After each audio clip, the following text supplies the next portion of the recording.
Good morning, everyone, and welcome to the Mesa City Council study session for April the 18th of 2024. Our council is present with the exception of Mr. Summers, who's unable to attend and is excused.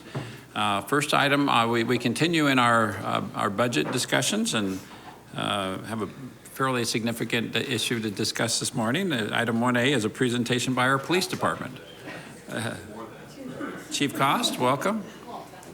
Looks like you.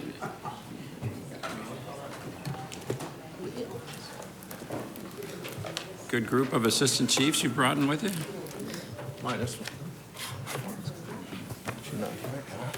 She's on. She'll be here any minute. Oh, you know, she's up here and she's about the second slide or so too. So we're gonna have to use some football analogies up here, and we're gonna have an audible and see how skilled Chief Wessing is at handling this PowerPoint. We can start asking questions on the first slide, so don't worry. Yeah. Well, good morning, Mayor, Council. You know, it's always an honor for us to serve the city and then to come in front of you and talk about the resources and the strategies and the things that we're doing within the Mesa Police Department to address everything that's going on and provide the highest level of service to our community. You look at our public purpose, our priority, like why are we here? And it truly is a partnership with our community to prevent and reduce crime and to ensure procedural justice by building trust, showing respect, and preserving human rights. That's how we operate each and every day. Those are how our values are formed, and that is who we are to the core. And again, I think everybody knows, everybody up at the table, I'm super honored and proud to be able to work with the men and women that are up at this table right now and the men and women in the Mesa Police Department, our leadership team. I feel is second to none.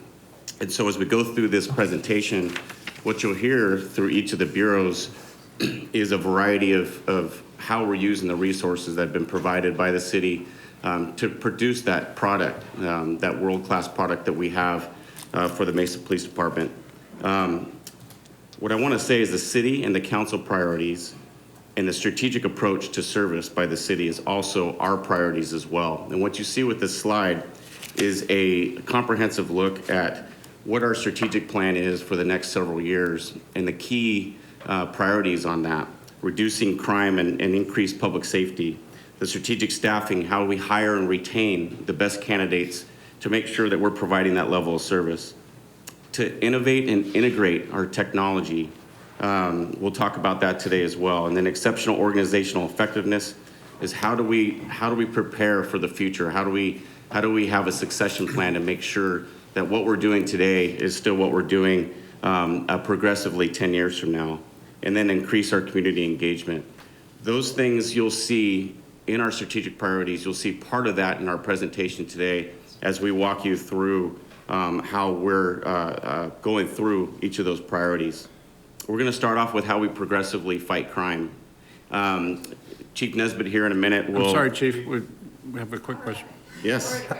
All right, please. On the first one, reduce crime and increase citizenship safety. On the initiative, increase traffic enforcement to reduce fatal accidents.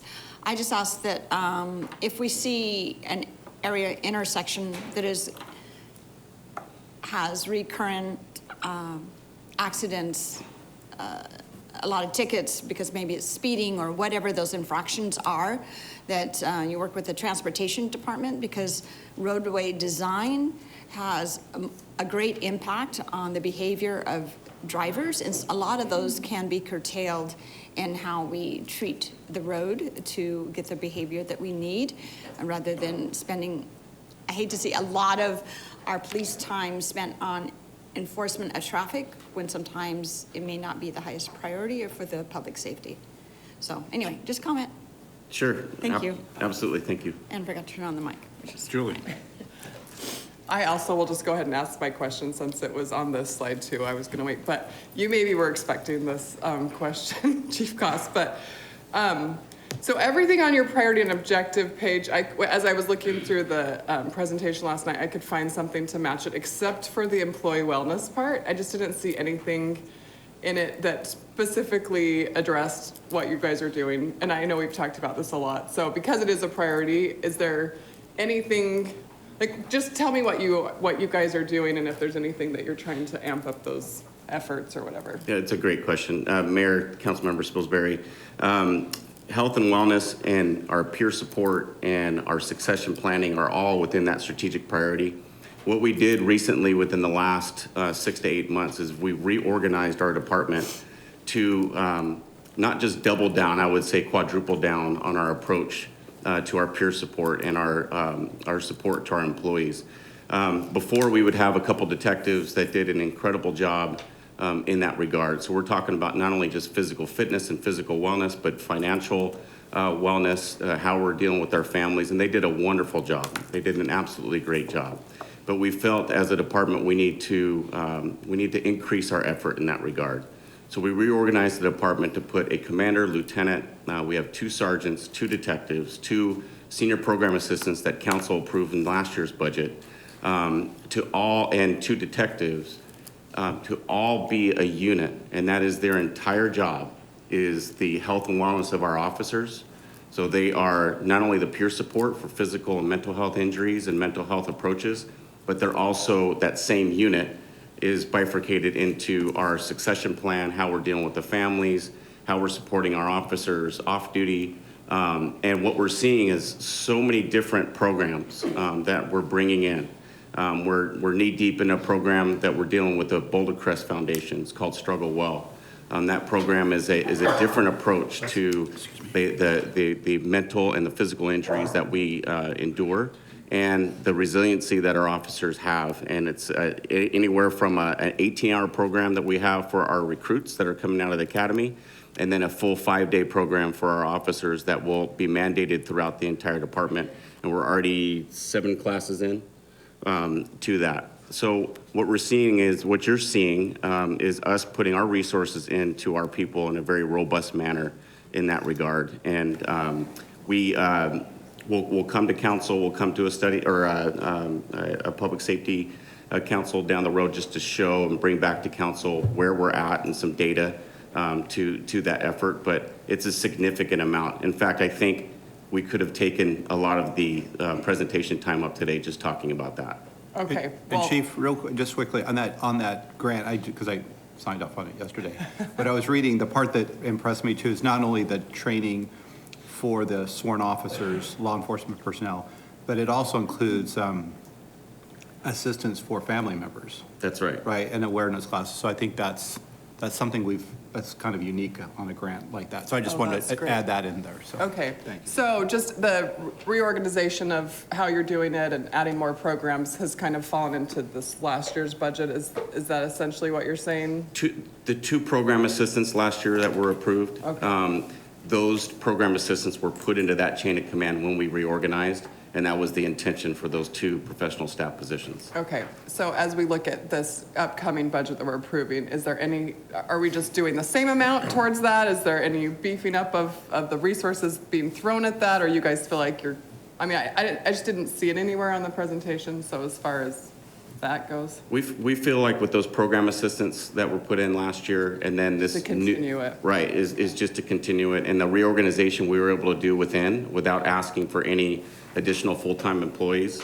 So we feel like we're in a good place, and we're just going to keep moving forward. As Mr. Brady commented, there's grants available, there's things available out there that are going to help us, but we feel like we're on good, solid ground. The Great. grant is $187,000. Oh, it's a lot, okay, Yes. great. I mean, and as we've talked, our public safety officials mean everything to our community, and I just want to make sure you guys get all of the help that you need so that you're as healthy as you can be. And we had talked a lot about doing, whatever we can preemptively, not just after something happens. And so I love that families are going to be addressed in this as well, so that, any mental health support that they need. So I appreciate your desire to change the culture of this, and as you've talked to me, I have felt really good about what you're doing in the department to kind of drop the culture of like, we have to be tough and can't get help. And I think that's hopefully not prevalent in our police officers anymore, right? So maybe it's still there to some degree with some people, but I appreciate all your efforts on that. I think it's important to note too, that this involves our professional staff, not just our sworn. So you're talking about our 911 operators, our dispatchers, our crime scene technicians that are out in the field, the folks that are supporting, our department. Those services are for them as well. You're welcome. Okay, so we'll start off. I'm just gonna kind of walk through the presentation, and then this first slide is really starting off how we progressively fight crime and handle quality of life issues within our city, to make that Mesa still one of the safest cities in our country, that's similar to our size. As we progress through, I'm just gonna go over kind of how this is going to go. We'll also talk about our city resources and support to handle violent crime in our community, particularly the ongoing violent crime involving firearms and the increase of firearms that we're seeing on the street, the assaults, and then how we handle our homicide investigations. And we're also going to talk about the resources to combat teen violence, which we all know is very prevalent in our community. It needs to be not only talked about, but it needs to be addressed. So we'll have a slide and we'll talk about teen violence in our community. And then we're going to again talk about leveraging our resources for technology, which increases the efficiency out on the street for our officers and community safety as well. And then finally, we're going to talk about our strategic staffing. How do we staff our department and how do we use those resources that are provided by our citizens, not only just through the public safety tax, which was passed several years ago, but the resources that the city provides us and how we strategically staff our department moving forward. So without further ado, I want to turn this over to Assistant Chief Nesbitt, who's going to talk about our crime and crime initiatives and what we're doing, accountability within our organization to deal with that. Good morning, Mayor, Vice Mayor, Council, and City Management. You have seen this type of slide for many years. What I want to highlight is that, as the chief said, Mesa continues to be one of the safest cities in the U.S. If you look at our Part A persons crimes, you do see we have a 7.3% increase from 2021. That increase we attribute directly to aggravated assaults and assault type investigations that are occurring. We can look at a decrease, though, in our Part A property crimes, and that decrease comes from a decrease in burglaries and thefts from vehicles. So that's what we're seeing happening in our city. What I would like to point out is our 28.7% increase in society crimes. Now, society crimes, they capture crimes like drugs, prostitution, and weapons violations.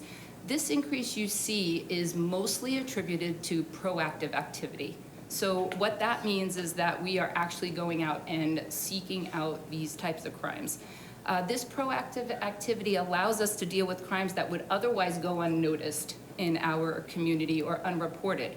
So for example, the increase in prostitution-related crimes is directly related to the work done by our organized crime unit as they address the illicit massage parlors in our city. These projects result in arrest of the persons who are running those businesses, the persons who are working in those businesses, and the persons who are frequenting those businesses. And then our violent crime projects result in drug arrests and those who are illegally possessing weapons. From our perspective, we see these operations as a way to make our city safer for our residents. If you can go to the next slide. Chief, to recall, what is Part A? What is the definition of Part A crimes? Council member, that's a great question. So Part A persons crimes are specifically homicides, aggravated assaults, kidnapping, they can be sex assaults, DV-related crimes. All of those crimes are in Part A. Now, I want to remind you that we used to do summary reporting, right? So that meant just the highest crime got recorded by the FBI. We now do NIBRS reporting, and our NIBRS reporting is basically a hierarchy. So all crimes get collected, as well as all victims of crimes. So we'll see increases for some time until we kind of establish that new norm across our city as well as the US. Many agencies are still not in compliance with NIBRS reporting. But so that's your Part A persons crimes. Your Part A property crimes include your robberies, your burglaries, your commercial and residential, your vehicle burglaries, and those types of crimes. And then your society crimes, that's a new category. We used to call that like Part 2 crimes, so we didn't really track it as well back in the day. But those crimes are all your like drug, weapons, it can be fraud. Those are the type of things that fall in your society's crimes. You're welcome. I have a quick question. So I can't remember when NIBRS came on, when you started. 2019 to 2020, but agencies had to be in compliance Okay. over that. I think it was 2020 they had to be in compliance to receive federal funding, but we're not actually seeing that happen. So I didn't look back at last year, but what is the rate per thousand crime rate from last year, from 2021? It's on a future slide. Is it? Yeah, Did I miss that? Well, I think it should be. If it isn't, I don't remember, I Okay. apologize. I'm just But- curious if it went up or down. Yeah, I didn't collect that Okay. for today, I apologize, but we can get that answer to you. We good? Okay.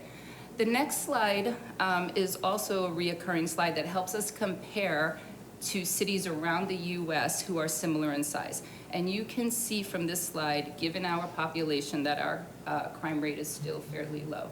And we always see Virginia Beach as the city that tends to be a little bit lower than us on crime. Question on the, I wonder if you look at what's happening in the region as well. I know looking at cities similar size, but I don't know if some of these crimes have a regional effect around maybe drugs and others. So, things that happen in Phoenix, Tempe's Valley.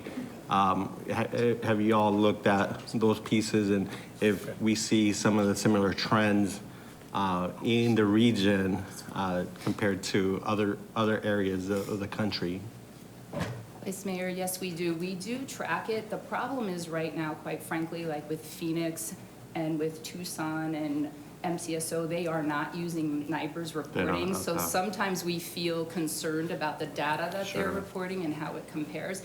But of course, we have relationships and task force, and we communicate with them on what crimes are happening there. Or when we are debriefing people that come into our city to commit crimes, we're finding out where they come from and what they're doing and that type of thing. And then we have a fusion center. We have analysts who analyze, these people who commit these crimes, and we track their records to see what's going on. But certainly you can see trends. Now, for reference, we're 62 per thousand, but Phoenix is 37 crimes per thousand for Part A, just as a reference to see the difference in how we compare to our neighboring city. Sure.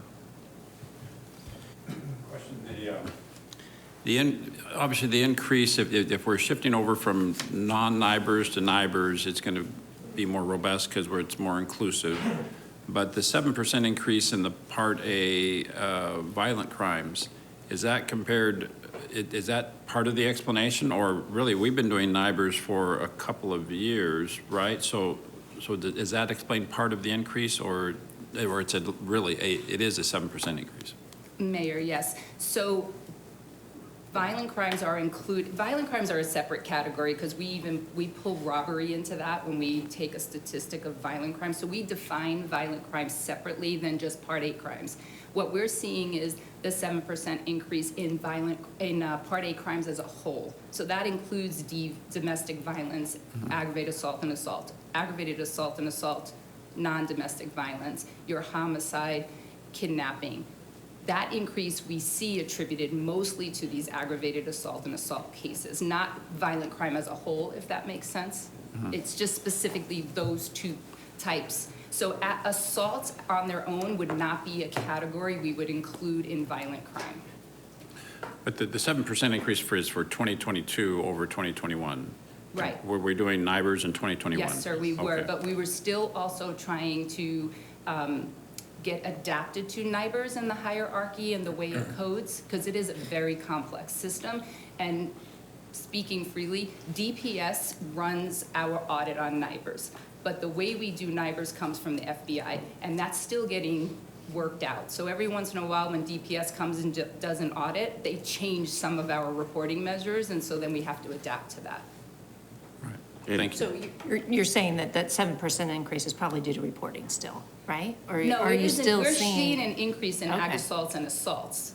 What I'm saying, though, is that things do change in terms of reporting, so we could be doing better. We're reporting better all the time, is my point. So we're capturing data in a better mechanism. I think the point is there's an actual 7% increase in those Yes. types of crimes. That's Yes, not sir. due to the reporting. No, And no, so sir. that ought to attract all of our attention. Yeah. Yes, sir. And Mayor, Council, to that, later in the presentation, you'll see how we are using resources to deal with that increase in violent crime that you're seeing.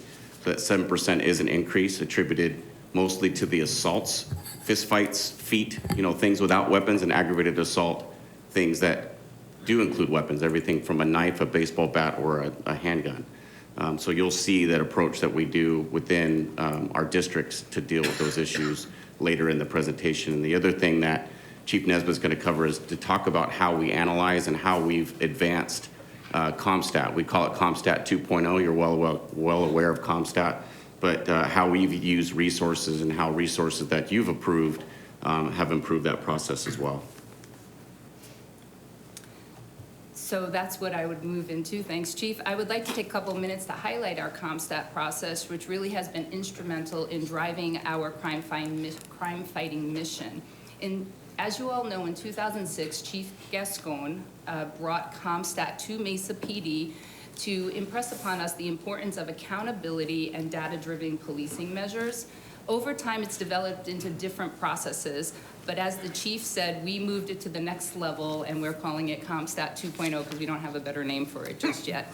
But one of the things that we have done with this process is we have built a relationship with the ASU partners.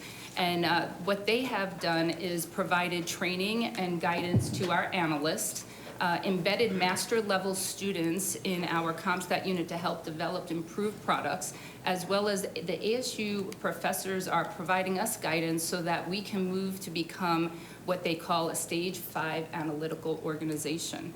Additionally, we went and visited LAPD to see what changes and improvements that they had made to their Compstat process, and we have since adapted many of these measures to improve the way we use data to drive our missions.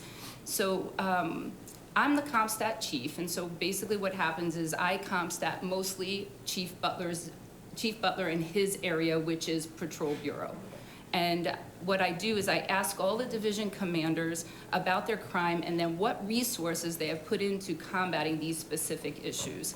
And it ensures that they're communicating with their members, paying attention to what's going on in their unique divisions. And additionally, commanders are reviewing their crime on a weekly basis with their lieutenants and adjusting their mission to represent what criminal activity is occurring in their specific areas.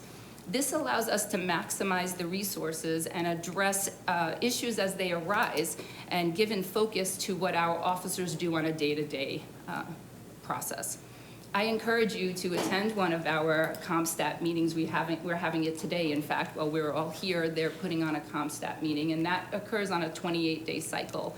And this will give you a better idea of like what we're doing in the comprehensive way that we do it. So when we see these increases, how we put resources into those areas to say, okay, what is going on here and how's the best way to combat those criminal activities, even traffic, anything related to a way to improve the safety of the resident, the safety for our residents of Mesa. And additionally, what we have done with the Compstat process is now incorporated risk management related issues. So we look at collisions that our officers are involved in, use of force. We look at time off usage, and we look at training as well as wellness. Chief, I think it might bother some folks watching this to say, wow, we're talking about 2022 data. That doesn't seem particularly current, but I know Compstat is very current, right? I mean, this is like real-time data that you're going over with your with your department. Is that correct? Mayor, yes, that is accurate. The reason we look at 2022 data is because we can't compare any other data because that's how long it takes agencies to report up to the FBI. And that's where we pull like the comparisons in this chart that you would see. So they don't have the 2023 data up and running yet. But we look at, Compstat looks at 28-day cycles, plus we compare it to that same cycle 7 years prior. So we're comparing it to things that have happened in the past. So our data that we use to drive our missions is current data happening right now. So the 7% number for, historical increase from 2021 to 22, that's important. But Yes, sir. what is really, what's happening now that is catching your attention? Is there still this aggravated assault increase that we need to be mindful of? And within that, what's the demographic? For example, we're talking about teen violence. Are you seeing that increase in aggravated assaults occurring among a particular segment of our community? Mayor, I think Chief Butler is going to cover those type of things as it relates to the Patrol Bureau and the things that we're doing. Compstat is the driving force behind the missions, and then he can talk about what we're actually doing and seeing on a day-to-day basis. All right, thank you. I don't mean to derail your presentation, so if that's in the normal course of things going to come up, feel free to maintain your normal presentation. Mayor, Vice Mayor, Council, City Management. I can just give a quick overview on the 2023 data. That is something that we do look at on a daily basis. For example, I know that the end of 2023, we did have an increase in Part A persons crimes by 6%, so we did have a year-over-year increase. However, we had a 10% decrease in Part A property crimes as well. Corresponding with that, as Chief Nesbitt talked about, we looked at our proactive police work, and we had a significant increase of 11% in our officers conducting traffic stops and either doing education and or enforcement. And then a 20% increase in on-view activity. So that is the activity that we'll talk about further down the road, that what we measure as the best metric of how we can influence crime out in the community is our officers not necessarily responding to crimes that already occurred, but trying to prevent crimes or targeting the individuals that are perpetrators of crimes prior to them committing the crimes. But overall, the level of enforcement that we've had from a traffic, and this is not just patrol operations, but we did have a significant increase in our traffic enforcement, but also Chief Rankin's area with the Traffic Bureau. But overall, we were up 44% in 2023. So our efforts are quite extensive. And real quick, I won't go into any of the crimes involving teen violence because that's a separate slide, so we'll get to that down the road.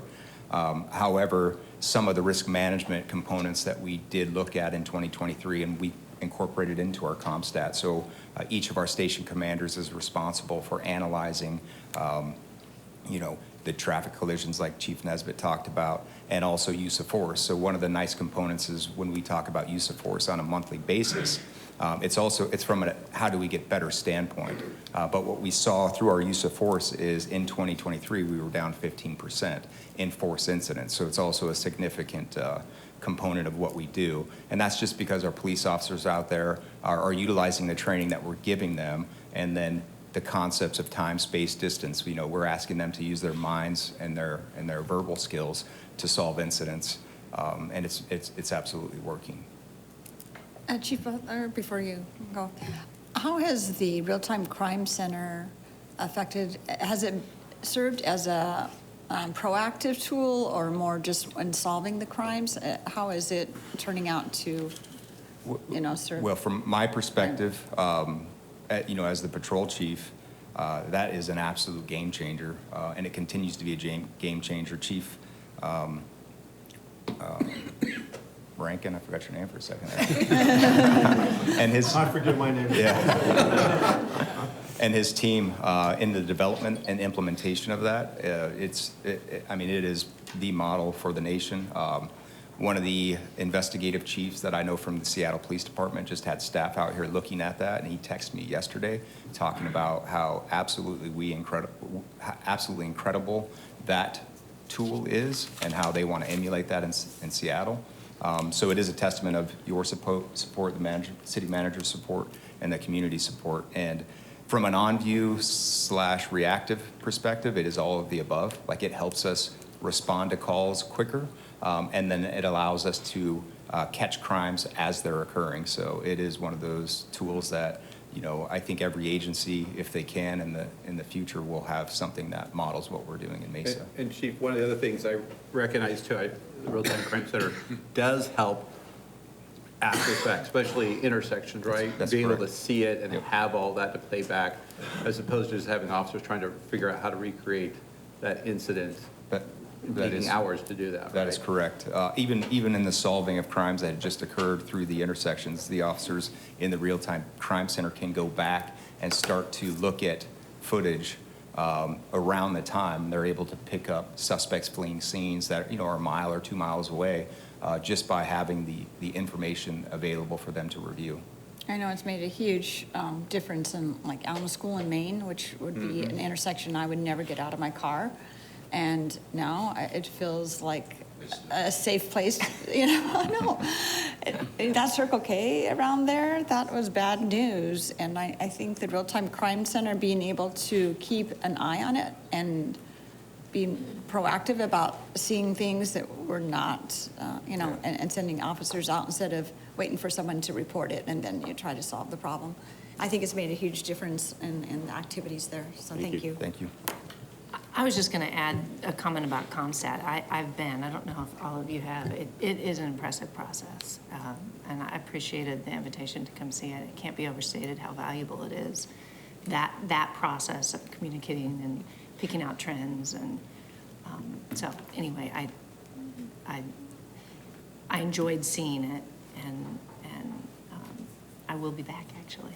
I'd like to come back. So anyway, Great. it's great. Thank you, Councilman. It's 28 days. Yes, we'll make sure your staff has the schedule. So good morning, Mayor, Vice Mayor, Council. With the surge of gun violence in recent years, the Mesa Police Department continues to examine the impact of gun violence within the city of Mesa.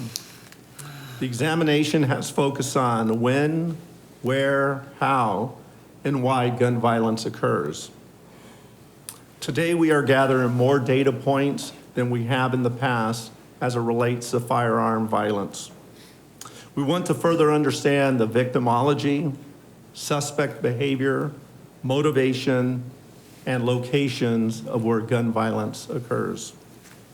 In 2023, 201 unlawful discharges of a firearm within the city of Mesa were reported to the police or were uncovered through police investigation.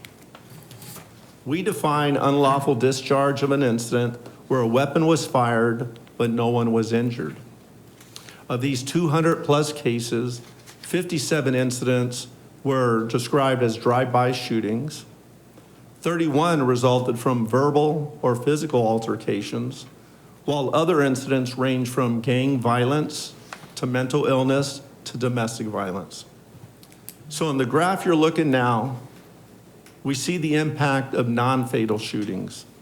A non-fatal shooting is described as a shooting of a person where the individual survives their injuries. In these cases, stranger encounters during a verbal or physical altercation were the primary causal factor that precipitated the shooting. Approximately 43% of these encounters involved a stranger. 13 of 33 of these shootings began as a verbal altercation. 21 of these cases occurred in a public setting, whether it was along the street, commercial property, park, or canal. As we examine homicides, we see a similar distribution pattern as we observed in the previous slide in our non-fatal shootings. In 2023, over 92% of all homicides in Mesa were firearms related. And I do want to reiterate that because I think it's important. We've talked about firearm violence, and the reality is the number continues to go up. 92% of all homicides in Mesa were firearms related. In these instances, 33% of all cases started as an argument. 25% of these cases were described or classified as domestic violence, and 10% had history of mental illness. Our arrest or our clearance rate for homicides in 2023 was 92%, well above the national average of 50%. And as you look at the graph, you'll see that 92% is pretty consistent with past years on our efforts to solve the most heinous crime that occurs within our jurisdiction. Last year, we experienced a slight decrease in our overall homicide rate from an all-time high of 31. This year, and I want to point out, year to date, so this year to date, we have a 71% decrease in homicides when compared to last year at the same time. So last year in April, we had 14 homicides. This year we have 4. I will knock on wood because I want that number to remain low. But why that is significant is that this is just not a one-off. When you look at the numbers, our year-to-date homicide rate is the lowest it has been since 2019, when we're talking about year-to-date. Chief, I think you've got some questions related to that. Yes. Do you have the relationship type graph for the homicides? I do not have it, but what we see with the relationship type homicide graphs, and I could provide those, we see very similar correlation to what we see in the non-fatal shooting. Domestic violence has typically hovered around 33%. This year, it's below that 33% number, between 20 and 25, and I could get you the exact graphs. Again, we're seeing that a lot of these homicides are occurring out in public, among strangers, during some sort of altercation. Generally speaking, when we look at some of the causal factors, gang-related could be a factor, drugs, Gang-related alcohol. count as acquaintance or stranger, or what is? So the variables can overlap for sure. And when we look at the report and our analysts look at the report, they do have to make a determination as to, you could have gang members that have no previous contact that may be considered stranger. You could have gang members that have had previous encounters with one another that changes the category types. So these are broadly described categories because we know there could be some sort of overlap. Okay, yeah, I would like to see that chart. Yes, ma'am, I'll send that over to you. Perfect. Hey, Chief, real quick, is the drop on homicides overall homicides or homicides that involve a gun? that you Overall mentioned? homicides. Overall So that's 71% decrease or overall homicides year to date. Okay.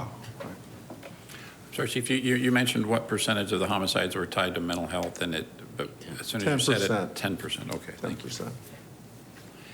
Would it be fair to say that these numbers are nationwide? I mean, is this part of it, does Mesa stand out as being somewhat different from national trends in this regard? I believe it is. The national trend, we are seeing nationwide a decrease in homicides. The national average now is about an 8 to 10% decrease in homicides. I believe our decreases are much more significant. If the trend were to continue as it is this first quarter, our decrease would be much more significant than the 10% that we're seeing nationally. Thank you. And I believe that in this next slide, I think the work that we're doing is a significant impact on what we see in terms of non-fatal shootings and homicides.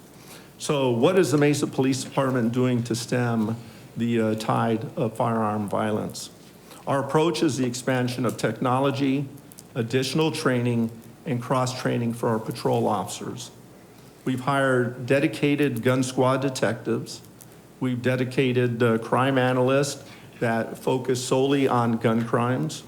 We are hiring a dedicated, we're hiring a senior program assistant and a program assistant to manage our NIVEN Gun Squad program.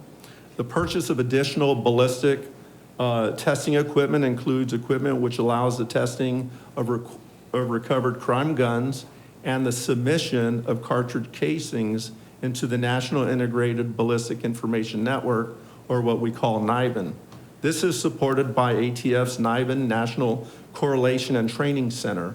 When we gather shell casings from a crime scene, and shell casings are like fingerprints. They have very unique to the gun. When we collect those and we submit them to the National Correlation Center, we get analysis back within 24 to 48 hours. This is incredible. This is a tool that is certainly allows us to shorten the gap of time needed to identify an offender, build a case, and remove that offender from circulation on our streets. So the Correlation Center can rapidly compare NIVEN submissions to provide evidence that originated from the same crime gun.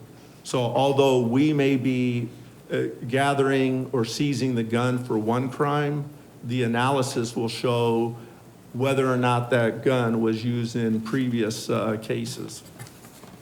So submissions support investigation of firearm crime incidents by increasing the number of crime scenes from which detectives can identify suspects. They also support a comprehensive understanding of the criminal use histories of those recovered crime guns. In addition to our lab personnel, we have 2 members who are fully trained to make entries and review correlations on the IBIS equipment. And currently we are training a 3rd individual who will be ready to do the correlations within the next few months. In addition to that, we have already met and are continuing to train 20 additional patrol officers that will act as crime gun liaison officers that will be out in the field. They'll have additional training and they'll have the ability to quickly process the recovery of guns and shell casings that will allow us to do the analysis, again, shortening the time frame. In 2023, we completed 1,850 e-traces through ATF, which has helped us identify suspects and patterns of violent gun crimes. By shortening the time, as I said earlier, for us to identify a violent offender, the quicker we can arrest the suspect and remove the person from our streets. Our emphasis on data collection, expansion of technology, additional training, and dedicating personnel who are engaged in the pursuit of identifying violent offenders is contributing to our reduction in non-fatal shootings and homicides within the city of Mesa.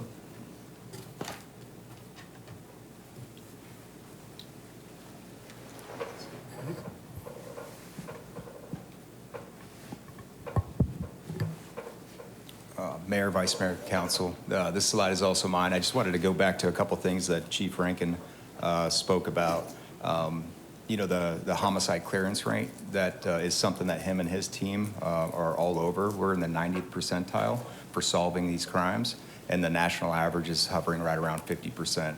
Had the opportunity last weekend to speak to chiefs, SACs for the FBI and ATF, and I utilized a lot of Chief Rankin's information to talk about that, and they particularly cued on how successful we are with solving those crimes, and it's a testament to you know, our policing model, but also the work that his men and women do in that particular area.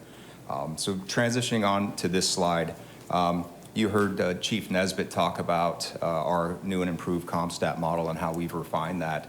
And I can tell you, from my perspective as a patrol chief, historically, the patrol chief was the individual that was asking the questions to the patrol chief's staff on how successful they are. But with Chief Nesbitt coming in, it has really revolutionized. It has made it a more independent individual asking the questions of how we are being successful on the patrol side. So it's a really nice model. But at the end of the day, it's about success. And what we try to do is demonstrate how are we successful as an agency when we go out and do police work, when we run projects. And so our violent crime project, this is just a snapshot of impact, and this is what we're trying to demonstrate with this slide: is what type of impact do we make when we have the officers available to go out and do proactive police work. And that's targeted police work. It's not wide, sweeping police work. We're looking at specific times, locations, traffic enforcement, and persons, as opposed to just doing random stops in the community.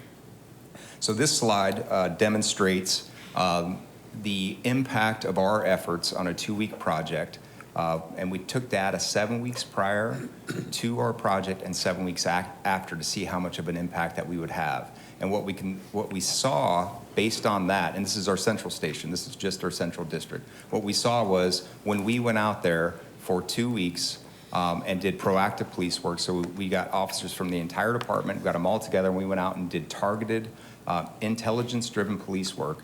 We showed an impact for 7 weeks upon that. So it's a nice example of how what we do makes a difference in the community when it comes to curbing violent crime. But that's not where we stop on topics like this. So we looked at our project and how we had been running our project, and generally we'd run a 2-week project.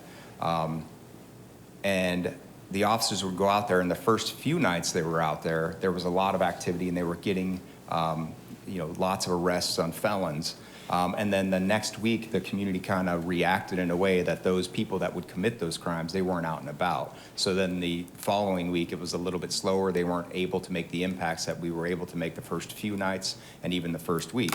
So we took that back to the drawing board, and we're modeling out a new way to do this on a more frequent basis. Instead of quarterly, we're hitting it monthly at different stations. And it's all being driven by Chief Nesbitt's Compstat units and our analysts telling us where to go when the crime occurs. So hopefully next year we're able to show the impact that we have with a different style and approach to combating violent crime.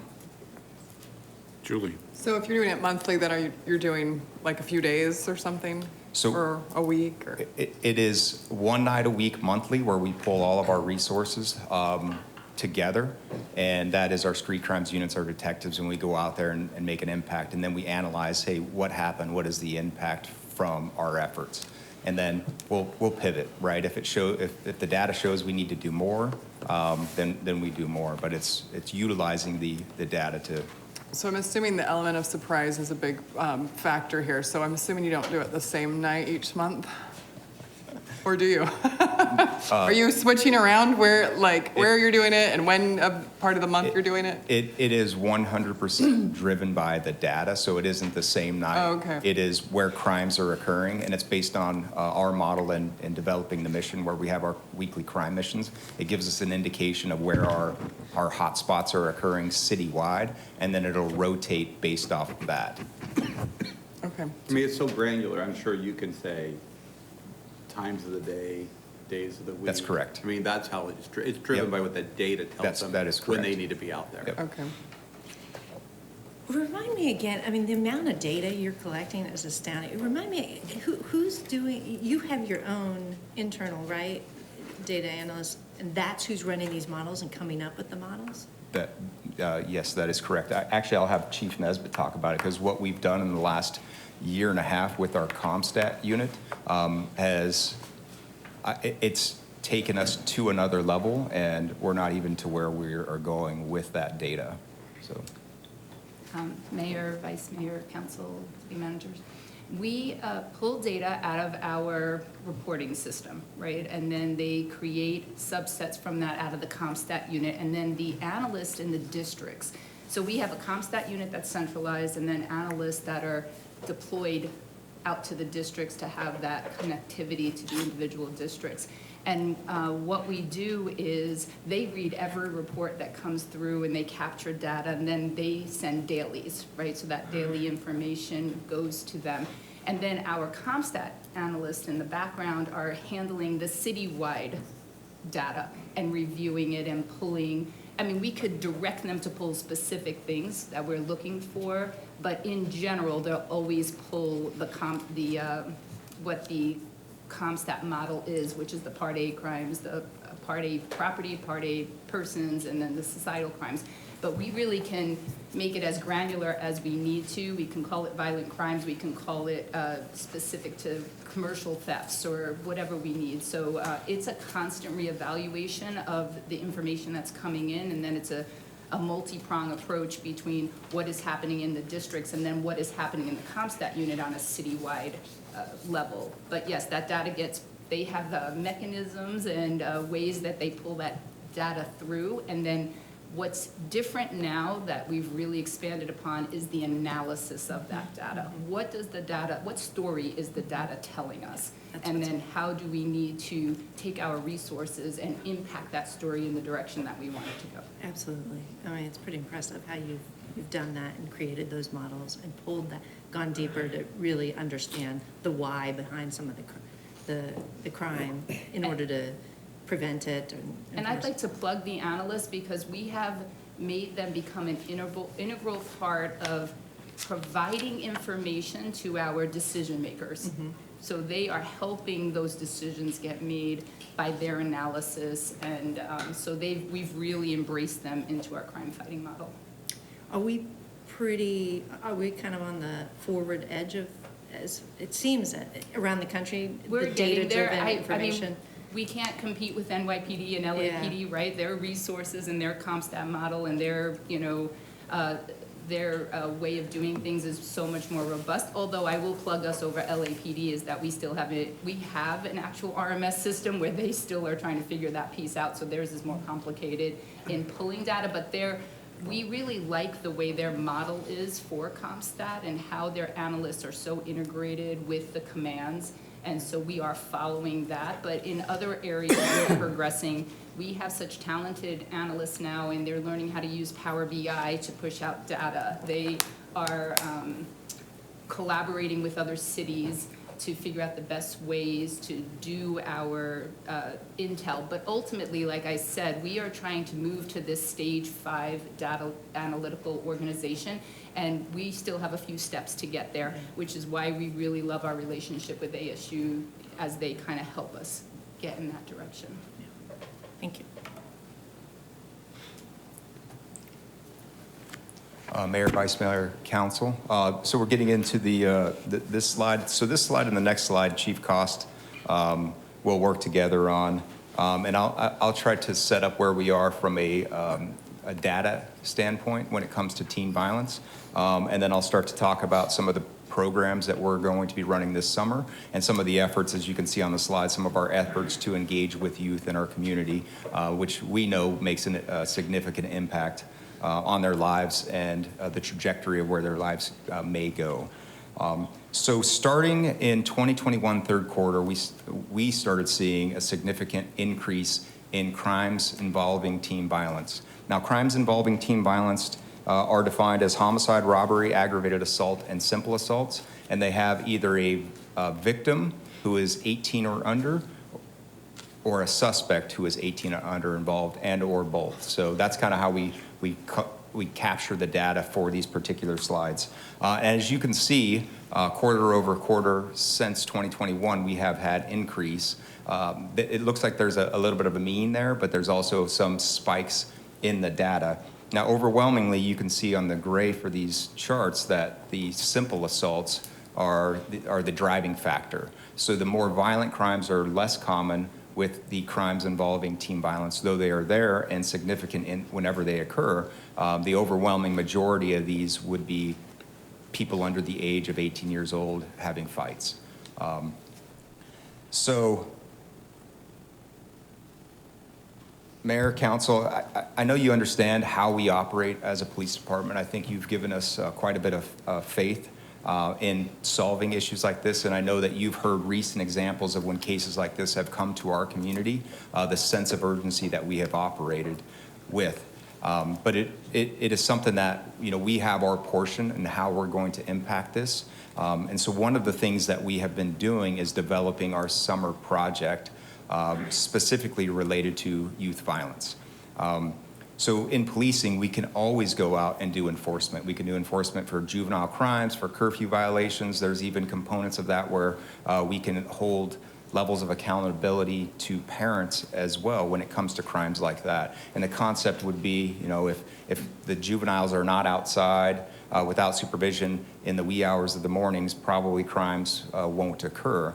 But the component that we're also going to be working forward with as we roll this out this summer is an educational component through our media relations office, where we push out information to our community through our community action officers to the impacted individuals in the community, and let them know, hey, we're going to be out there, and here is the crimes, here's what you should be doing. Please pay attention to this as we go forward. The focus on this summer project would be crimes that generally juveniles get involved with, and that would be alcohol, tobacco, marijuana, and other prohibited substances, and curfew, just to name a few. Now, clearly, if there's burglaries occurring or assaults, that is something that we will absolutely be engaged with. But one of the things as we transition into Chief Cost's slide on this particular thing, where he's going to talk from a more large picture component as to how he's been involved in the direction that he's given our organization, is our youth programs. And these programs fall under Chief Wessing's area. They are significant. I have seen each of you at a lot of these events throughout the community. But for example, we will continue to run our Youth Leadership Academy program this summer. This is a program that we started, I believe, in 2017. Could be 2016. It's off the top of my head, so don't quote me on that. But we also will be running our Teen Community Engagement Academy. This is a community engagement academy that focuses on the youth in our community, gives them an overview of what we do as a profession, but also provides some guidance and boundaries and reminders as to how they should be interacting when they're out in the community. We continue to run our teen court, and our cadet program will be running throughout the summer as well. Okay, Mayor, Council, when you just take a look at this slide on what's our approach to teen violence, it speaks to our entire community. When you take a look at that, it's more than just the police department. We're very fortunate to have the support and the resources from Mr. Butler and Mr. Brady and Council to address this. In fact, Mayor, you just hosted a meeting with all the superintendents that affect the kids that go to school in the city of Mesa. And it's those type of collaborations that we are taking to the next level. We've been meeting frequently with Dr. Forlis, with the superintendents. Our chain of command that's under Chief Wessing, Stephanie Daravan is one of our commanders. She's the lead. She's already put a working group together with our school resource officers, our school resource supervisors, to combine with Mesa Public Schools and Mr. Al Moore as their lead. And this working group involves principals, vice principals from junior highs, from high schools, teachers, and most importantly, what you don't see up there is the kids, is the teens themselves. Everything through what we're working on through Hacktivate to a working group to address teen violence. So the approach with all of these folks on here is not only the advisory board and committee, but it'll lead to action. And what that action is going to be is a collaborative approach to address our kids, whether it's a teen violence week, whether it's education, whether it's more of our officers teaching in the classrooms outside of our SROs, a more extended presence of our department throughout the campuses, and using those resources to increase the safety, to work with the schools to increase the amount of school security they have on campuses. It was interesting you asked about our data-driven approach, and Councilmember Goforth, you asked, okay, well, how do we, some of these we use on projects. Well, we were able to drill down on teen crime. We can specifically see in the city of Mesa, and I think you've seen that document where we know we're having fist fights, we're having issues at school, but we're also having issues outside of school. So how do we address that in a comprehensive program to address on campus, and then what are we gonna do off campus? And it doesn't stop there. You need to involve the county attorney's office. You need to involve juvenile probation. You need to involve our counselors. Everybody is gonna have that unified approach. And those meetings have already been set. They're already in motion. And we will come back to council with exactly what that looks like and the resources that we'll put in from the city to address that. But having the support behind the scenes, I can't state it enough. It is critical to address this community issue. And what goes along with the collaboration of all the people and the entities that you see on the screen is what Chief Butler talked about. We're going to collaborate, and we're going to teach, and we're going to engage with our kids, and we're going to listen to our students on that approach. And then there is an enforcement component. What you've seen and how we address teen violence is a very swift approach. When we have something like this happen, is how do we react to it? And we react very swiftly. If we have an aggravated assault, we have a serious crime. I think you've seen in each of your districts when that happens, we act very quickly and we hold those folks accountable. Well, there's more to that than just reactive to that crime. There's proactive activity that we can have to prevent it. And Chief Butler spoke about that. Where are these kids hanging out? How do we use our data process? How do we use the intelligence that we get from the kids themselves on where these things are happening? Are we in the parks? Are we at the restaurants? Are we at the locations where this stuff is occurring? And how can we curb that?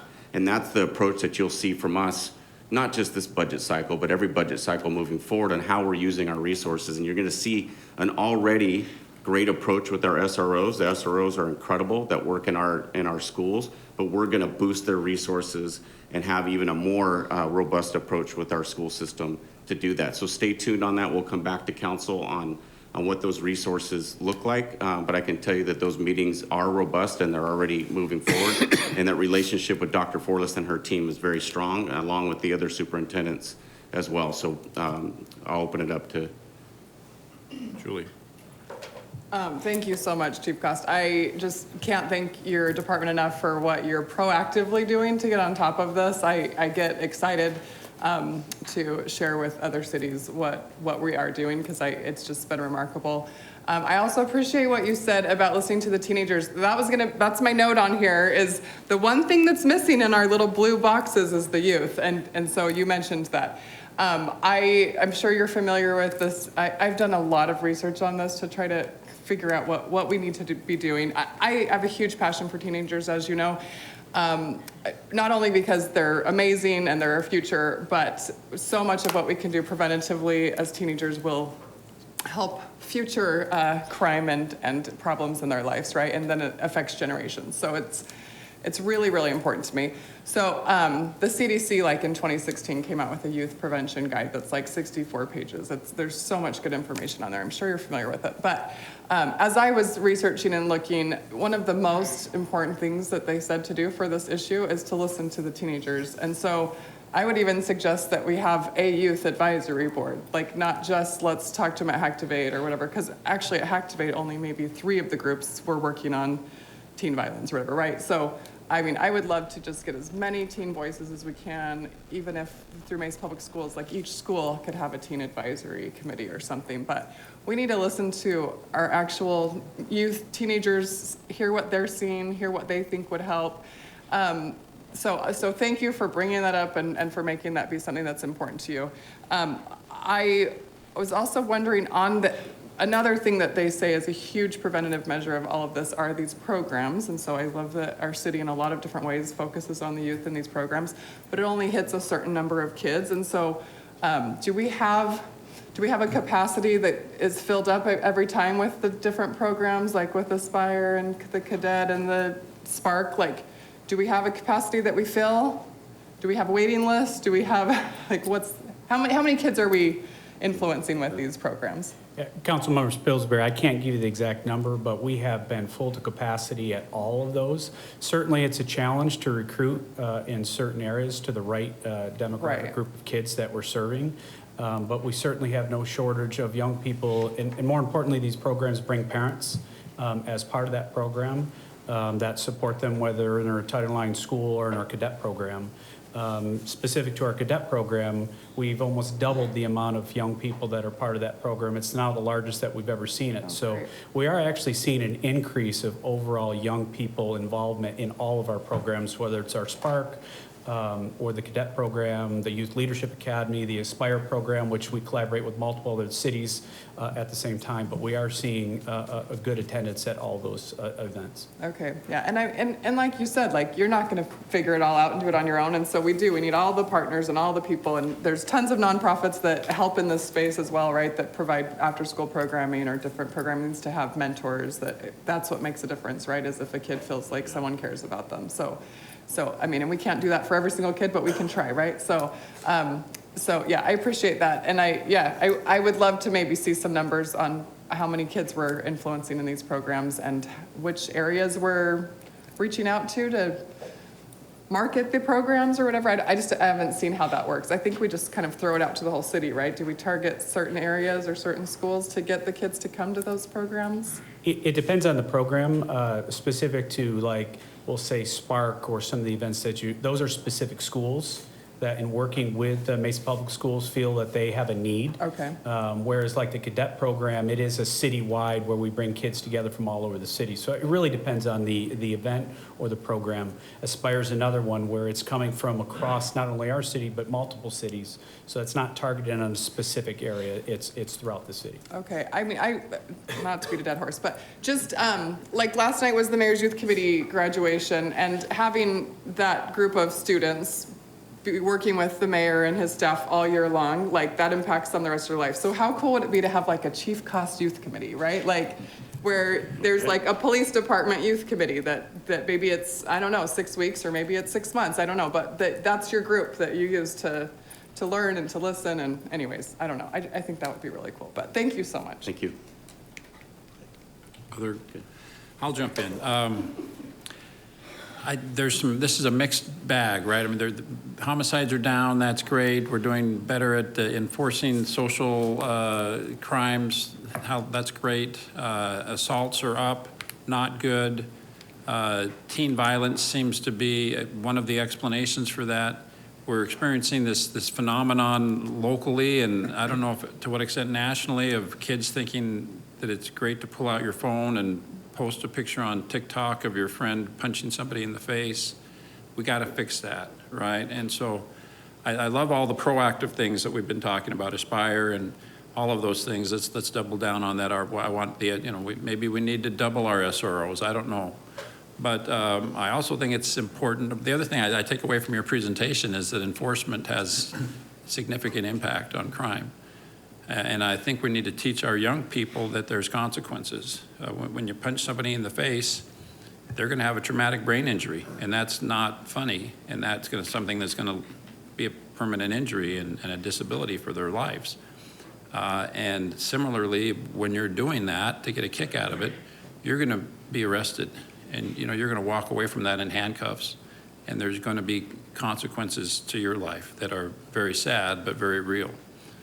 So I think we need to send a message that in this community, there's a zero tolerance on teen violence. We're not going to have the attitude of kids will be kids. We're not going to look the other way. There's going to be serious consequences until we get in front of this trend of kids thinking that violence is cool. So I think that's the message that we want to send, and if we need to have, that's what I want our city to be. I want the message to be that teen violence there's a zero tolerance here. If kids are bored and looking for something to do, they better find something other than violence, because it's not going to end well for them. And Mayor, your message reverberates all the way to the line level of our department and the response that we have. You're going to commit violent crime in our city. If you think it's funny to post a video and take 8 or 9 kids and beat somebody up, you're going to be held accountable, and it's going to be swift. I just piggyback on, I think that will help the reporting. I think maybe and as well as the engagement with the youth, I think that is an issue. Why are kids afraid to report these incidences? From what I understand, they all know when they're happening, right? But there's a fear of telling somebody in authority, whether it's the police, a teacher, principal, right? So I think that helps improve that when the message is, we will do something about this, hopefully they'll feel more comfortable to report it and say it is going on. In addition to improving that engagement and that relationship between teens and whatever authority it is, whether it's the police or school personnel, they need to feel comfortable to be able to come and say something when they know things are happening. So I think some of these engagement programs are absolutely necessary. The mayor and I think Mark and I sat through an incredible presentation on a way to do it at Mayor's Youth Committee. Teenagers came up with how you can touch every single person in each high school as far as engagement and perhaps being confident enough to say something when they see something. So I don't know if that presentation is getting out or how that their suggestion for self-defense and every requirement for graduation. Anyway, it was a fantastic presentation and a good idea, so.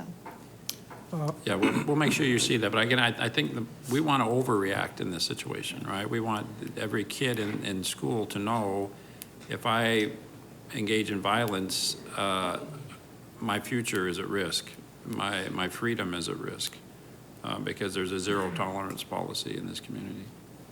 Well, Mayor, Vice Mayor, Councilmember Goforth, I do want to put a plug in for our school resource officers.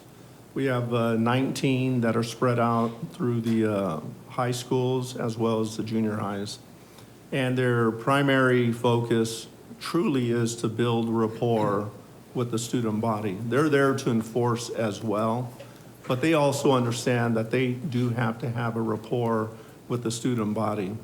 And part of the outcome in having such strong ties is that when incidents do occur, individuals do come forward and report activity to the police.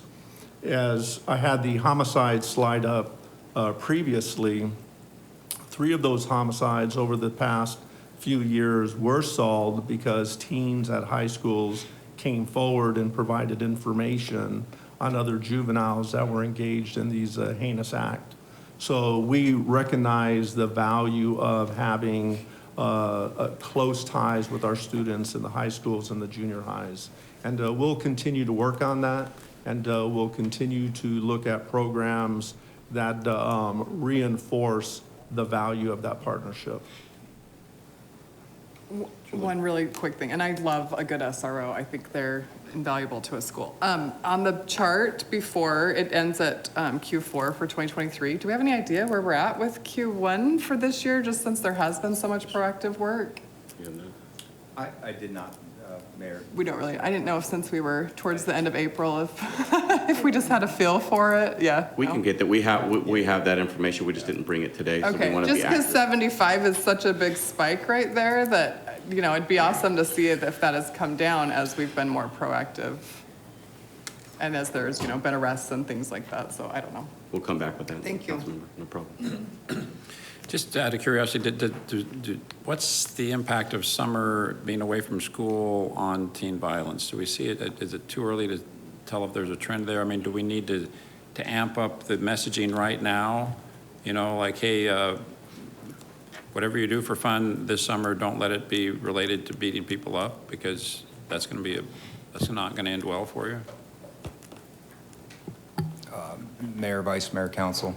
If you go back a slide, that's a quarter by quarter, so we can get an indication of what it normally looks like. Occasionally, so you would be talking second into third quarter. As you see throughout the last 3 years, there's a lot of stability. Occasionally, there are spikes. I haven't delved into the analytics as to what the causal factors for the spikes are, but certainly on the messaging component, that will start here shortly, not just on a social media component, but through our SROs and also through our community action officers at the stations. Historically, there is and this is anecdotal, so I don't have the data off the top of my head. This is just, doing the job for a long time. There is an increase with kids being out when school gets out, in later hours. So we do see an increase in minor type crimes. But it is something that we expect. It's something that we talk about on a weekly basis with our commanders, same with spring breaks and fall breaks and Christmas breaks, or winter breaks, that type of stuff. So it is something that, we do pay significant attention to. Might be a good time to message before the school year ends that this summer there's a zero tolerance policy for teen violence. Yes, sir. Absolutely, Mayor. Thank you. Please proceed. Mayor, Vice Mayor, Council, as previously mentioned, the Mesa Police Department employs technology to enhance efficiency and effectiveness in public safety service delivery. There's a couple programs that I do want to highlight. We are currently evaluating drone as a first responder. The drone as a first responder would supplement patrol response by providing an aerial view with real-time information on potential hazards on the ground. Once deployed, the drone would be launched by the Real-Time Crime Center personnel and would be first on scene at calls such as suspicious persons, subjects disturbing, and a variety of other calls that would provide updates to responding officers. The unmanned aerial systems, or UAS, are programs that we have used for several years and with great effect. Currently, we have 75 pilots, 36 of those operate out of specialty units, while 39 operate out of patrol. We do have 37 drones deployed out in the field that are utilized by not only the specialty units and patrol, but also homicide and traffic. Again, the use of those drones, we hear on the radio officers asking for the deployment. It gives them an eye in the sky into areas that are dark, areas that are confined. Again, providing additional safety for our officers handling these calls out in the field. When we talk about the Real-Time Crime Center, this has been a huge success for the city and continues to be a success, but we also continue to expand, understanding that everything we do has the ability to be improved every day. So when we look at camera access, currently we have 220 transportation cameras filtered into the Real-Time Crime Center, and we're working to get all 400 of those cameras linked into the Real-Time Crime Center. We have an additional 1,300 non-transportation cameras on city infrastructure that are connected to the Real-Time Crime Center. With an agreement with the Superstition Springs Mall, we now have real-time access to their 40 cameras, both on the interior of the mall and the exterior of the mall. That gives us another view into an area where there's people that gather and shop and play.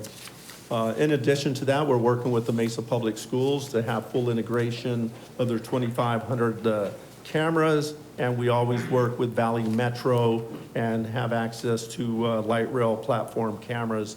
All of these allow us to be highly successful.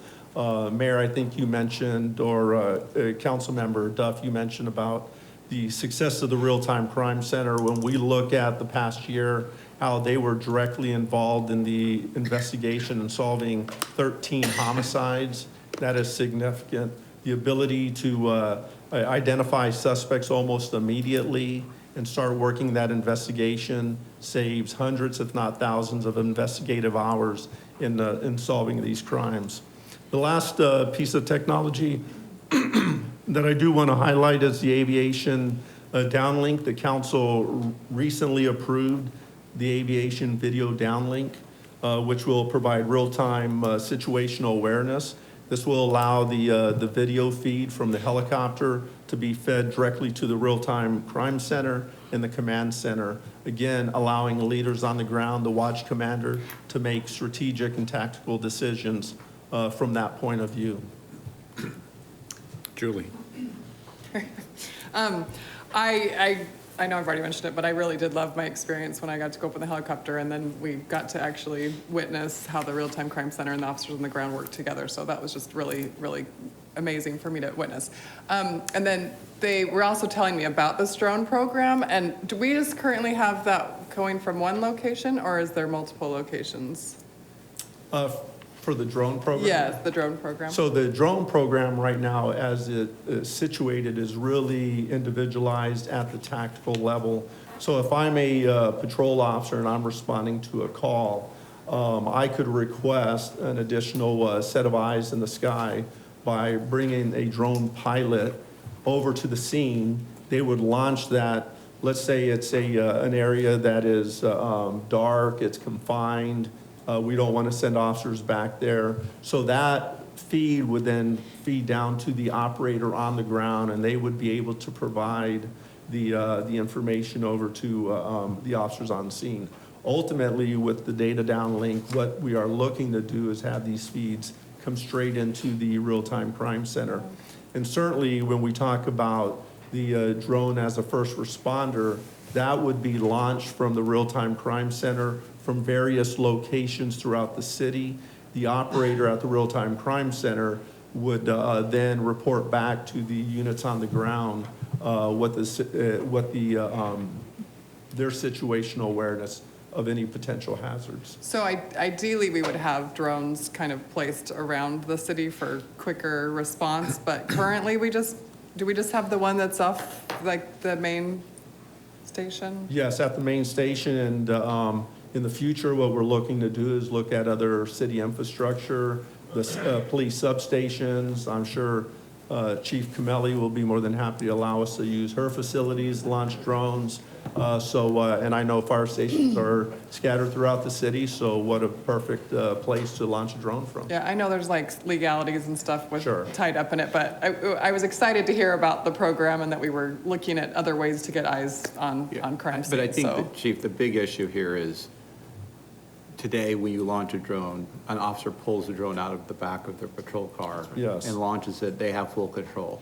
The difference here is having drones remotely located around the city, but then being operated by someone who's not at that same location. They would be at the real-time crime center. So there's a real issue of that, being able to get that authorization and clearance by FAA to have remote access to a drone that is not right. Doesn't have a pilot. Yeah, so Yes. that's what we're gonna have to work through, so.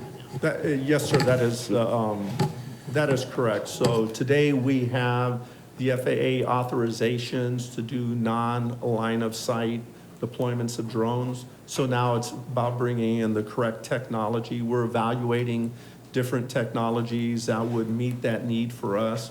But as the city manager mentioned today, there has to be a line of sight. They have to be within a certain distance from the drone. But with the FAA certifications that we have and the evaluation of the technology, that'll be the next step in this process. Okay, great. And Mayor, real quick, just to add, we've gone through this process with the FAA, and once we get, once we're solid in that, we'll be the first agency in this state to have the drone as a first responder, non-line of sight, be able to launch that and prove that concept. The concept will be proved here in downtown. When you combine that with the CCTV expansion that we did and you approved in last year's budget, you're just talking about a safer way to respond in a quicker way, instead of an officer having to go pop that trunk and then pop it out. Right when that emergency call is dispatched, that drone is launching and going. And so you'll see that as we're the first that's going to do it in this state. It's very progressive. That's exciting to hear. Okay, Mayor, Vice Mayor, Council. The expenditure summary before you is broken down by core business processes and is as of period 9 or March 31.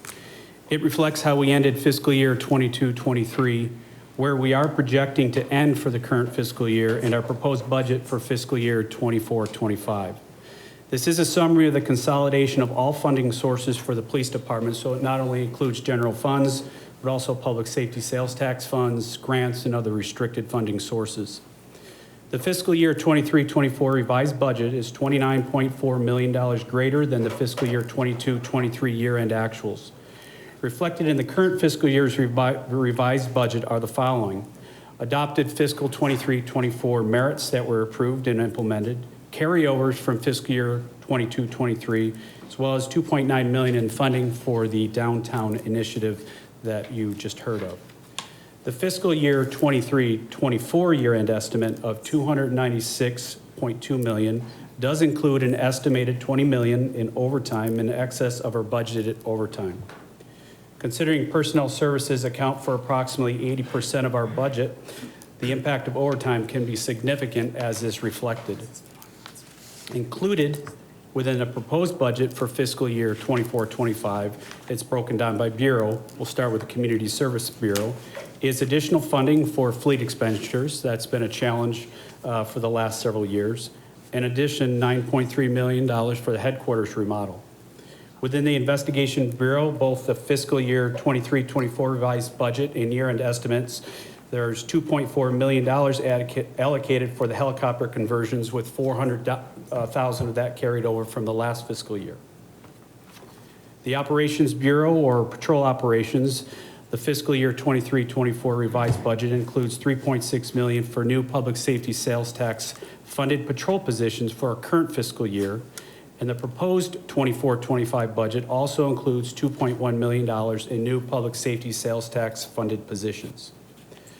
The Professional Services Bureau shows an increase in the revised budget and year-end estimates for 23-24. It's primarily due to $2.2 million in carryovers from 22-23 of life cycle and grant funds within technical services, or PDIT, $1.1 million of additional funding received for the new evidence building, which is currently nearing end of construction, as well as funding for the downtown initiative. Fiscal year 24-25's proposed budget within the Professional Services Bureau includes public safety sales tax funded budget adjustment requests of $1.8 million for technical services that we'll be covering in an upcoming slide, and an additional $1.6 million on our software license renewal life cycle, partially due to an increase in real-time crime center software expenditures previously funded under ARPA dollars. It should also be noted that the fiscal year 24-25 proposed budget for holding includes an additional $1 million in projected inmate housing costs due to the operational modifications that will need to be made as we undergo the headquarters remodel and prior to the Northeast facility opening in 2025. Any questions before I move on? Well, Mr. Brady, I know we're facing some financial challenges as a community with the state funding, the loss of residential sales tax, the flat tax, all of that. And I know you've told all of your departments that it's going to impact them and it's going to be difficult or impossible to protect public safety from the consequences of those reductions as well. So Next slide. okay, there we go. Wow, that's good, Mayor. That was really good. That was a good setup for the next slide. I mean, I hate to ask the question because the needs are increasing in public safety and the resources are decreasing. But to their credit, they were able to scrub down and find some opportunities to create some savings within the department, so. I'm sorry, Vice Mayor. Oh, sorry. On the operations piece, Operations Bureau, can you elaborate on what is that mainly based on overtime pay, or what's that increase? See it as a 10 million increase from revised budget to year-end estimate. Vice Mayor, the primary driver for the increase in the Operations Bureau is $6.5 million in projected overtime overages, plus some of the O&M for the Northeast substations that's currently still under construction. Okay. And then with some of these increases, you mentioned there's some opportunities that we got additional funding for. I'm assuming that is part of that, some of these increases? So, correct. He mentioned a few. He mentioned the grants. But this also combines that as well as the public safety sales tax. Okay. And so one of the things we're able to do with both police and fire, to the mayor's point, that doesn't, to avoid impacting the general fund, but still being able to supplement both the operations of police and fire, is looking at the public safety sales tax for additional positions, technology, and so that's where that gave us opportunity to continue to grow these areas and support them, is because we had that supplemental resource also. Okay. But that's included, combined inside these numbers you're seeing here. And what's that, a sales tax at the end? What's the number equivalent to what we get for public safety?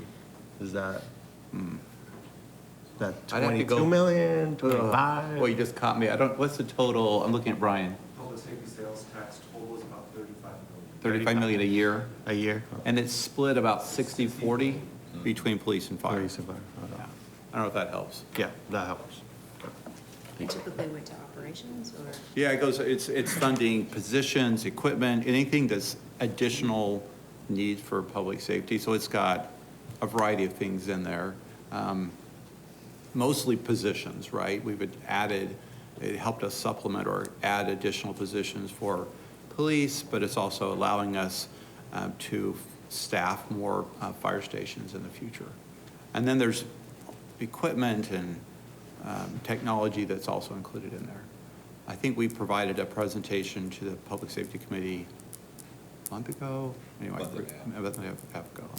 I can't remember, when was it passed, 2019? 19?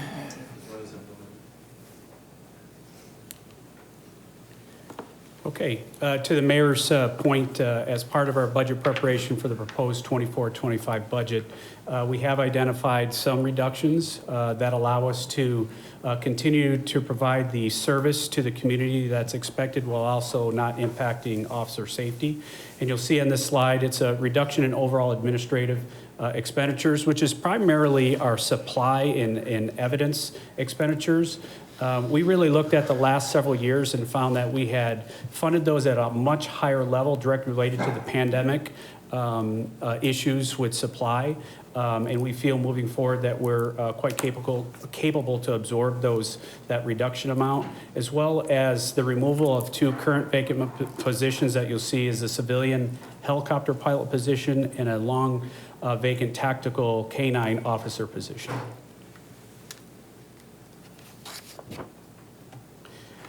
I'd like to move on to this slide if possible, and I think this is a key slide for our overall budget. And to take from Mr. Brady last year, this is really, I think, the most important slide in our budget. And it really shows the city's commitment to deliver on public safety with additional staff. This is our 6th year of staffing on our staffing plan under the Public Safety Sales Tax Fund. It should be noted that originally we projected an additional 117 full-time employee positions. However, with city manager and council support, we are now at 132 full-time positions that have been added directly as a result of the Public Safety Sales Tax Fund. What you'll see cumulatively in that time frame, how it's broken down with 86 sworn police officer positions, as well as 46 professional staff positions. In this particular budget cycle, we will be adding, if approved, 5 sworn positions, and you'll see the breakdown of patrol officer, 3 detectives, and a traffic officer. And really something unique that we're doing this year is the professional staff positions, specifically the police officer positions. The senior program assistant is really for PDIT, which is a much needed spot. But the police service officer positions is critical in taking some of those duties away from the patrol officers that are actively trying to respond to priority 1 and priority 2 calls. We currently have a very active police service officer program, and Chief Butler is going to just describe briefly the addition of the 4 and what we're hoping to do with this program into the future. I'm sorry, can you, what is a police service officer? Is that different than a sworn officer? Yeah. No, those are. That's a civilian position? Yes. Okay, thank you. Mayor, council, real quick, right before I jump into this one, we were able to pull the first quarter data in crimes involving teen violence for 2024 and do a comparative. So in 2023, there were 75 incidents. In 2024, with the additional categories added, because we added additional criteria for crime types, which were weapons violations and or rape, we only had 50, so that was a 25 incident reduction in 2024 over 2023. So transitioning on to this current slide that's up there, our police service officer and our civilian investigation specialists are non-sworn personnel who work in collaboration with our police service or our police officers in the street. They typically respond to the crime types that are listed on the right side of the screen, and their purpose is to supplement our police officers. So with the additional of 4 PSOs, police service officers, this summer, it will take our number of police service officers from 14 to 18. And we currently have 9 civilian investigation specialists. So you have heard me talk about an officer's ability to impact crime when they have the time to go out and do proactive police work. And every time I look at the data from Mark Castleton's office, I see a corresponding increase of proactive work with a decrease of crime types. So it's giving me an indication based on data that when we're doing proactive police work and solving for crimes that haven't occurred yet, we're making an impact on crime. So as we started looking at the data in the last year and a half or so since I've been in the Patrol Bureau, the idea came to my staff and I about increasing the number of police service officers and civilian investigation specialists. And the idea is I want my police officers to respond to those priority 1 and 2 calls where I need an individual with the arresting authority, a ballistic vest, and a gun. And I would like them less to respond to the call types that they don't necessarily need to respond to, but have traditionally responded to. So the idea would be is to show in the data here initially and then prove it through our strategic deployment in the next year that a police service officer in CIS can offset a good portion of a police officer's time, allowing them to be freed up to respond to violent crimes in progress or crime types that have an immediate need, and then conduct proactive police work, community engagement, and liaisoning with the youth in our communities and being that mentor, that leader, that example, and also traffic enforcement. So the intent of this program is to expand it by 8 and then capture data through Mark Castleton and the city to prove out how we can continue to extrapolate and expand this for years in the future, eventually getting to a point where, you know, the number of police officers, like my theory is the number of cops that I have in patrol right now would probably be the number that I would need if this program expansion works the way that we think it'll work for the next 5 or 10 years. Julie. What do they look like? Like, what are they wearing? Like, when they come to an incident, do people obviously know they're not a police officer?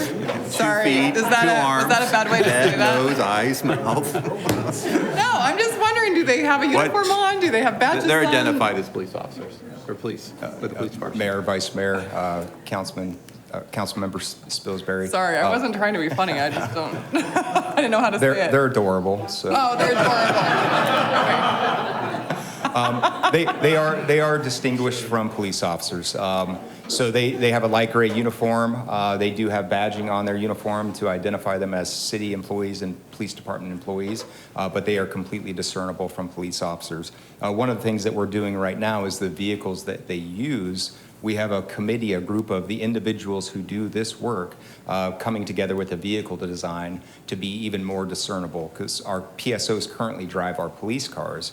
Clearly, we could see that there could be some type of safety component with that. While they do need the red and blue lights for collision investigations, we can put red and blue lights on a vehicle that is very identifiable as a City of Mesa Police Department vehicle, but not a police officer vehicle. But they are discernible. Our CIS, as they started years and years ago, were in professional attire.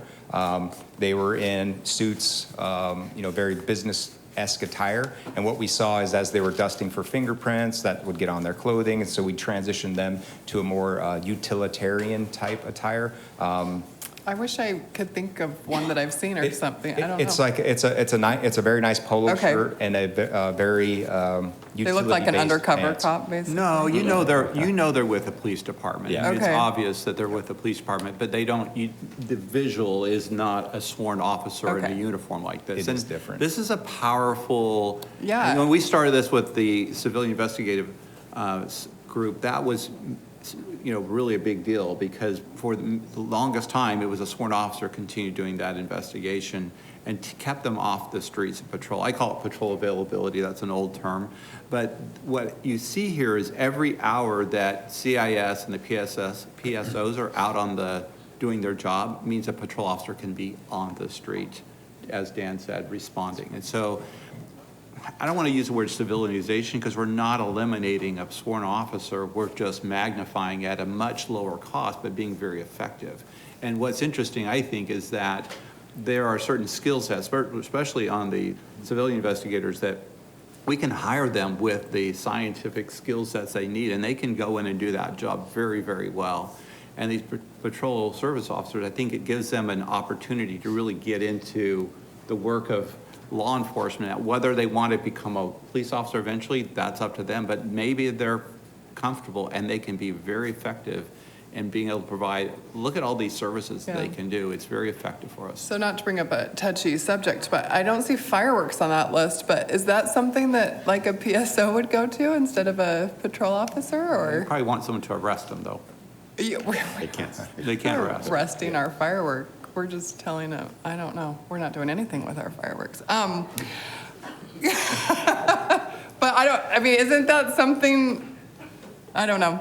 So that is a patrol officer issue, is to go out and tell people not to do fireworks? Mayor, Vice Mayor, Councilmember Spilsbury, generally we would send a patrol officer to a crime in progress. So a firework call could come out as a priority 1, priority 2, or it could be a little bit lower just depending on how it's received and processed through the dispatch center. But in a situation where there could be some type of conflict, we would want a police officer to go. Okay, where there's conflict. So the things listed on the call type volume are typically things where you wouldn't have any kind of a conflict necessarily. Generally speaking, these are an example of the top 10 call types that these individuals have historically responded to.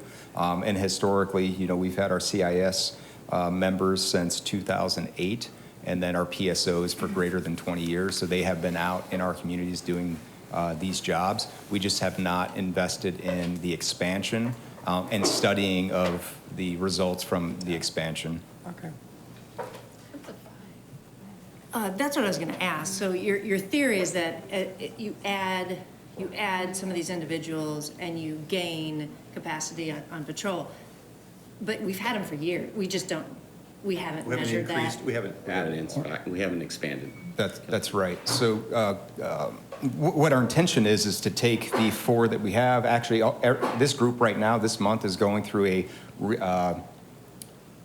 it's not really retraining because it's not necessary to retrain, but we're sending them all back through a month-long training program in anticipation of rolling the additional 4 out. And what we want to do is centralize them in an area, so put all of the resources in an area to prove out how much of an impact they have, how we've historically deployed them as 1s and 2s around the department, not utilizing data to measure their input. Now, we measure their input on the number of reports that they write, and generally they write 2 times the number of reports than one of my police officers on the streets. But that is their primary focus, so they should be writing more. But we want to see them saturated in an area. How much of the police officer's time can they free up? And then we can look at that and extrapolate the impact if we were to roll that program out citywide.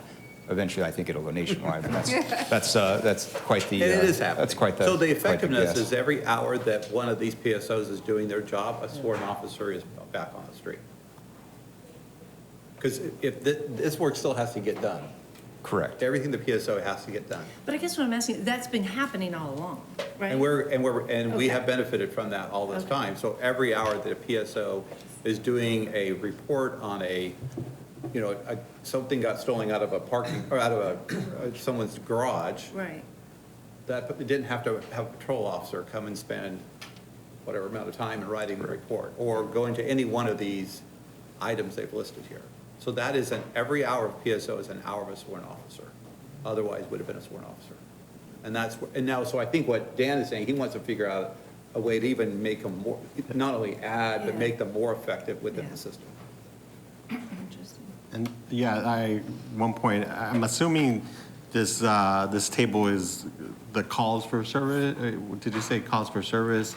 And in that we're looking at the gray column, that more calls could be taken from the PSOs and CIS, right? So we've been doing this, but maybe at a smaller scale, looking at how we can impact. Because similar to like fire, right? There's a lot of tens of thousands of calls of service, and a lot of those calls are not necessarily maybe that we need to send, a whole unit out there.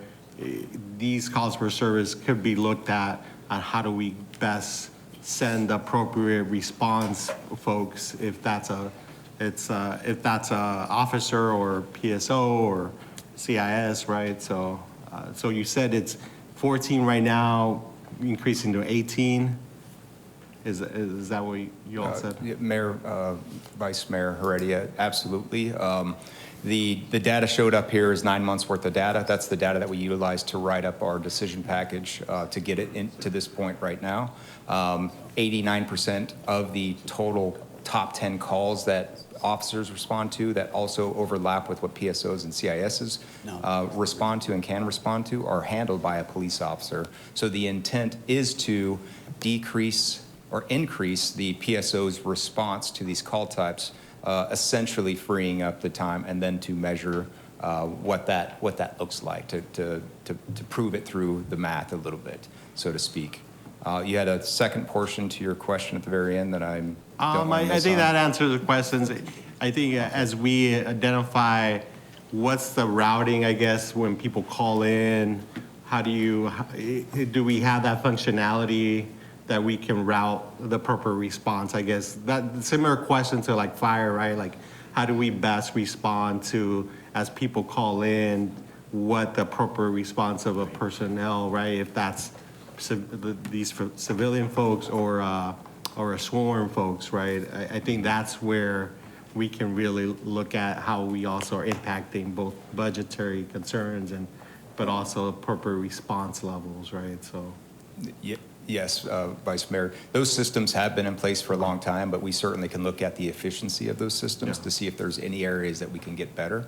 But they are established and they are functional at this particular point, but perhaps we could improve upon them. Okay, the question does come up in a lot of discussions about our current situation with personnel. And so I'm providing you the slide which gives a picture of an analysis of our current vacancy for both professional staff and sworn. Currently, our sworn patrol officers, that includes sergeants, lieutenants, and officers in patrol, we have a 5% vacancy rate. That amounts to 23 positions that are not filled in patrol today. These are data from effective March 31st. Our total sworn numbers are 842 authorized budgeted positions, and we currently have 58 current vacancies. That amounts to a 7% overall vacancy rate. We have reached out to a lot of our regional partners, and when we look at our large neighbor to the west, our large neighbor to the east, as well as the state agency, they're averaging 15 to 24% vacancy rates for sworn personnel. So we are significantly in a better position than our other equal-sized or large-size agencies. Our professional staff, currently we have 567 authorized positions. We have a 13% vacancy rate for those positions. Although I would note that there's been significant work, particularly in Chief Nesbitt's area and in communications. We have a significant number of people that are in the process right now of the pre-hire and background process, so I expect that number to be significantly lower in the coming months. But overall, our total budgeted positions are 1,409 positions, and you'll notice on the very bottom right of the slide is just that vacancy rate. We're showing some slight improvements over the last 2 years, but again, and when I go into the next slide, I'll cover sworn specifically, where our projections today are showing that by April of 25, we will have bridged that gap. And if our retention doesn't increase, we will be fully staffed, and that's what our projection for sworn is showing today. Of note, and I talked about this before, especially in last year's council meeting, is during the COVID pandemic and the social unrest of 2020 through 22, we experienced a significantly higher number of individuals who unexpectedly left this career field.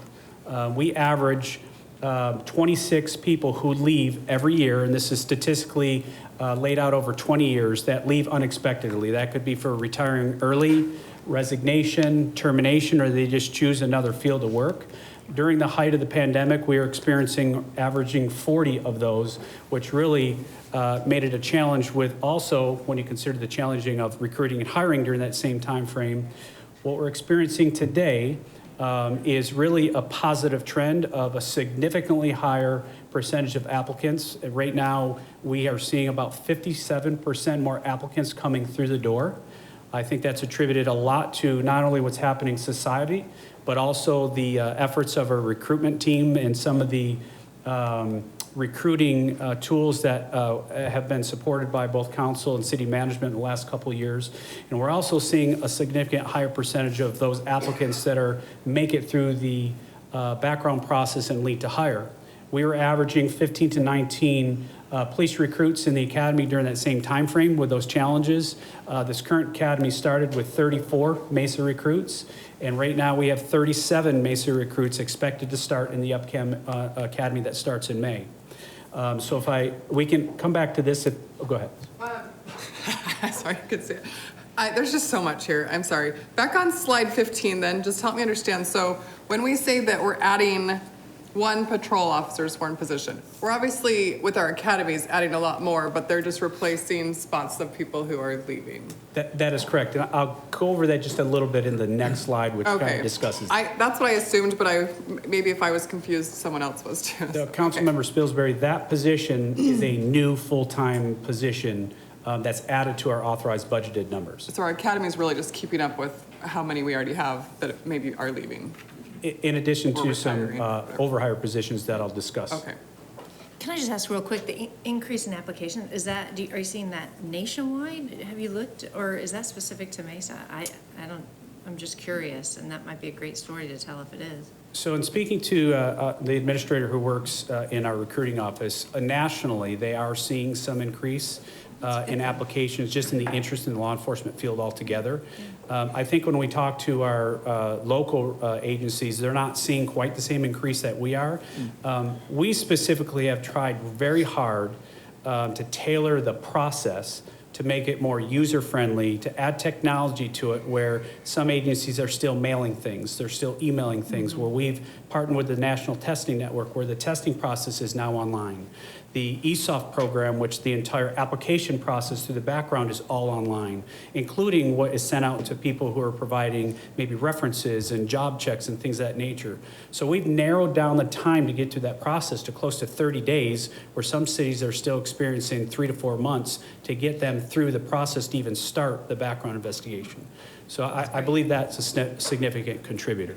Well, I'm glad to also hear that nationwide it's up. That's a good trend. Moving into this next slide, and this is really, it's the increase in public safety staffing across the board. And you'll see the growth from June of 2019 of 761 sworn authorized positions to where we are today with 842. The yellow line that you see in that board are those specific public safety sales tax funded positions that demonstrate the commitment to adding those positions. What I really wanted to point out is that blue line, and we talked about this last year, which helps us stay ahead of the curve. While we have 842 positions and we are at right now 7% vacancy rate, you'll notice that number of 79. So we have 79 employees right now that are either in a pre-hire status, and we've hired them in preparation of the academy, they're in the academy, or they're in our field training program. So that really puts us well over 900 officers or recruits that are in the process entirely. So that if our attrition stays the same and we don't see or experience a higher attrition rate, that's how we're closing that gap, and that's where our projections come from, leading to the April 25 timeframe where we would be fully staffed. And Mayor, Council, one thing I want to add is our attrition rate in the academy has significantly shrunk. We used to be in the 30 percentile of folks that would leave the academy. It's pretty normal nationwide. What we've done, and with the leadership of Ed and his team, is we pre-hire these recruits. We indoctrinate them into our culture, meaning we'll hire them before the academy. They'll work out together. They'll do academics together.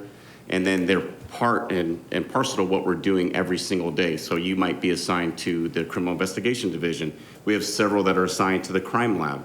We have folks that are assigned all over our department to be able to see and get involved in what we do every day.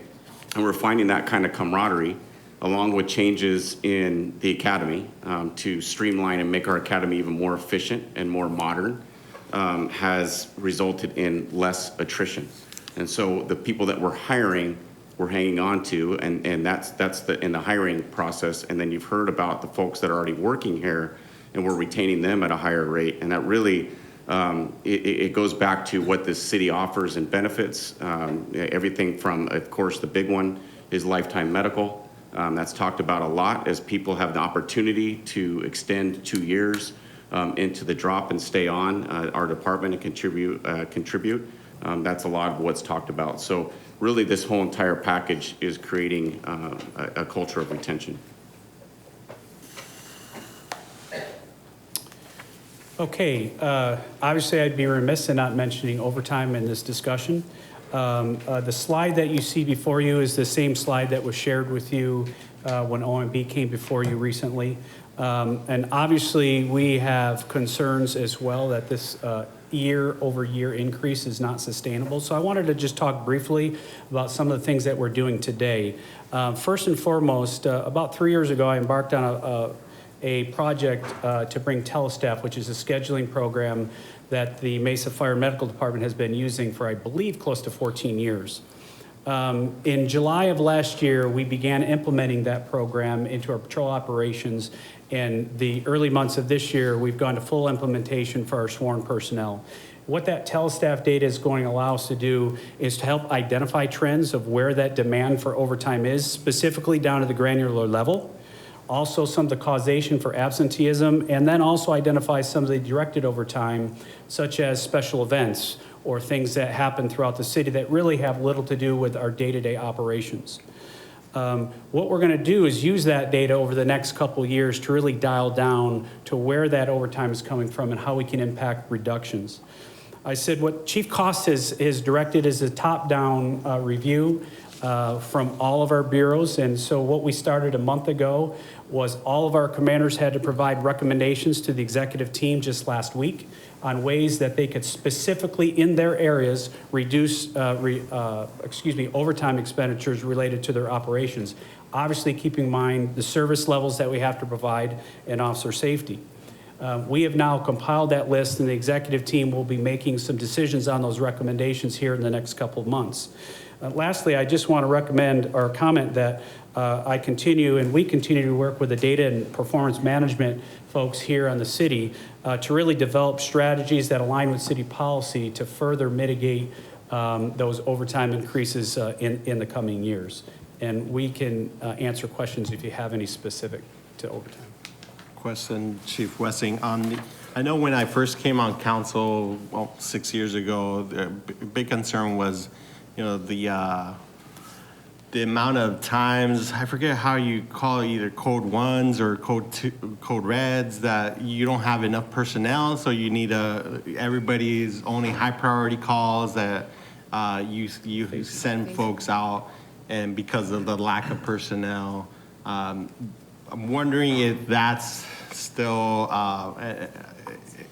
an issue, that we are not responding to low priority calls, and more and more using similar, like, I don't know, there's code something, I forget, sorry. Yeah, Vice Mayor, it's actually a phase 1 or phase 2 operations, okay. And that's typically when you have a specific event, like let's say we have a major incident that's pulling a lot of our resources, we have to go to phase 1 during that time frame because the majority of our on-duty resources are focused on that event. And so that happens throughout the year. It happens a lot during our monsoon storms where we're dealing with traffic control around the city that will not respond initially to those lower priority calls. They eventually get responded to, but they're focused on. What it also tells our officers is during the phase 1 event, you're not expected to do traffic stops. You're not expected to do proactive patrol because we have to be focused on answering those emergency priority 1 and priority 2 calls. So it's not driven, for some reason I remember the lack of personnel was an issue in the past that were brought up by folks in the police department. So so I'm hearing that it's not based on the lack of personnel. Just going back to, the amount of overtime, the spikes that we're seeing. And my second question on, so you're saying that it would take a couple years to analyze that data, but we have a significant problem around overtime. So is there any clear-cut items being done today to resolve some of these overtime spikes that we're seeing? You want to say that? Sure. Mayor, Vice Mayor, to answer the question on the phase 1 topic, it is significantly less than it was 6 years ago. One of the nice things that Chief Wessing talked about was the number, I think it was 761 officers right around that time, and we're up nearly 80 positions, even with a 6% or 7% vacancy rate. So we have way more police officers now than we did then. We're always going to have whether it's leave, whether it's injury, we're always going to have people that are scheduled to be at work on patrol that aren't going to be at work. And to a certain extent, well, to a great extent now, we utilize the data provided to us from the data and performance management team to set our basic staffing levels. Even with those levels set, there will be times that somebody calls off of work or is sick or has an illness or whatever it is in our 24/7 operation that allows for them not to be there. And generally, that is covered by overtime. We want to work at that level because it's the level designed to provide the service that is demanded by the community based on the data, based on the calls for service, based on the workload. And Dan, part of what you're doing too is working with a data scientist, making sure you have officers deployed for the right times, the right days of the week and times that we were making that evaluation too, to make sure that distribution is meeting the needs of what's happening. Absolutely. So we talk about the pipeline. The pipeline is the police academy classes that, start the academy, graduate the field training program, and then come out and deploy. So what we did historically is we set what our schedules would be one time a year and kept it like that. And it was kind of a guess, we would lick our thumbs and put it out in the air and just do our best to guess where those officers should be. In the last year and a half, working with Mark Castleton's office, we developed our deployment system based on the pipeline as those officers come out and based on demand. So every 3 months, we look at where the demand for workload is, day of the week, time of day, and we create the positions throughout the various districts in the city. So a nice example is a year and a half ago, we were having demand issues at the Superstition Station. The data was indicating we didn't have the number of officers out there that we needed out there. And there's an age-old argument with crime types. How long does a crime type take to investigate? So we looked at the demand out there and I knew, okay, well, I have 20 people coming out of the pipeline right now and the data's indicating I need 15 out there, but I had to make a management decision to send out 8 people out there, which was significantly more than they had when we bid that station. So 4 months prior when we said, hey, this isn't what we need, in that 4 months, the data indicated we needed more people out there, so we shifted more resources out there. Well, watching what it did to violent crime as well. So correspondingly, our central station didn't have the demand that it needed in that snapshot. And we look at historical data to create means as well. But the central station didn't have quite the demand that some of the other stations were having. So I chose not to fill them. Well, sure enough, 3 months later, they were having an increase in violent crime. So we adjusted our resources as that next group came out to supplement that station. Then it took the top off violent crime and it started trending in the right direction. So it is very data driven with our model. I don't know that anybody is doing it the way that we're doing it in the country. When I try to explain to some of the other assistant chiefs you come across, they can't really comprehend it because they don't have the the luxury of having the data and performance management team. But it is very, very scientific with how we're deploying our resources. So so this is not necessarily a scheduling, staffing issue then? I guess I was trying to understand, is this a culture, people aren't showing up?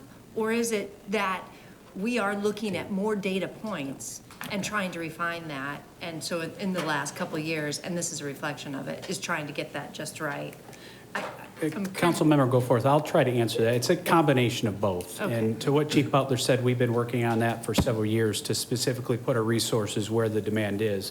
But in our initial review of this data, it is showing a higher percentage of employees that just aren't showing up for work, that are taking more of their time off, whether it be sick time, vacation time, or other leaves.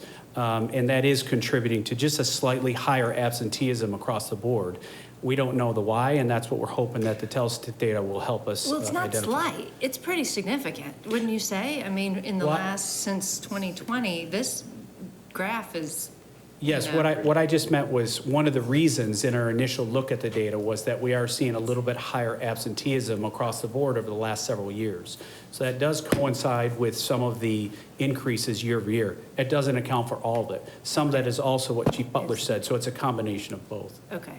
And so I assume you're obviously going to tackle it from both ends, right? That why is the absentee rate up a little bit?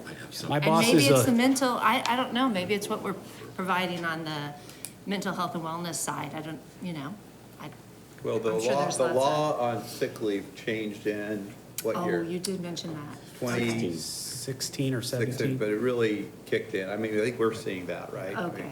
yeah. Mr. Freeman. Well, thank you for your presentation. I haven't said a whole lot, but I have a whole lot of questions at the end. But having been part of the Telestat family for the past, 20 years ago is when it started for fire. And I know that in the beginning, sometimes there's resistance to the personnel wanting to sign up for Telestaff, and sometimes you have to ask staff, hey, you need to hold over. Is that happening today where people are just not signing up for Telestaff, and then you have to ask people to remain over just to cover shifts and positions? And with that, my second question is, for a city our size, how is patrol per 1,000 residents? Are we meeting that metric nationally or within our community? So I have two separate questions.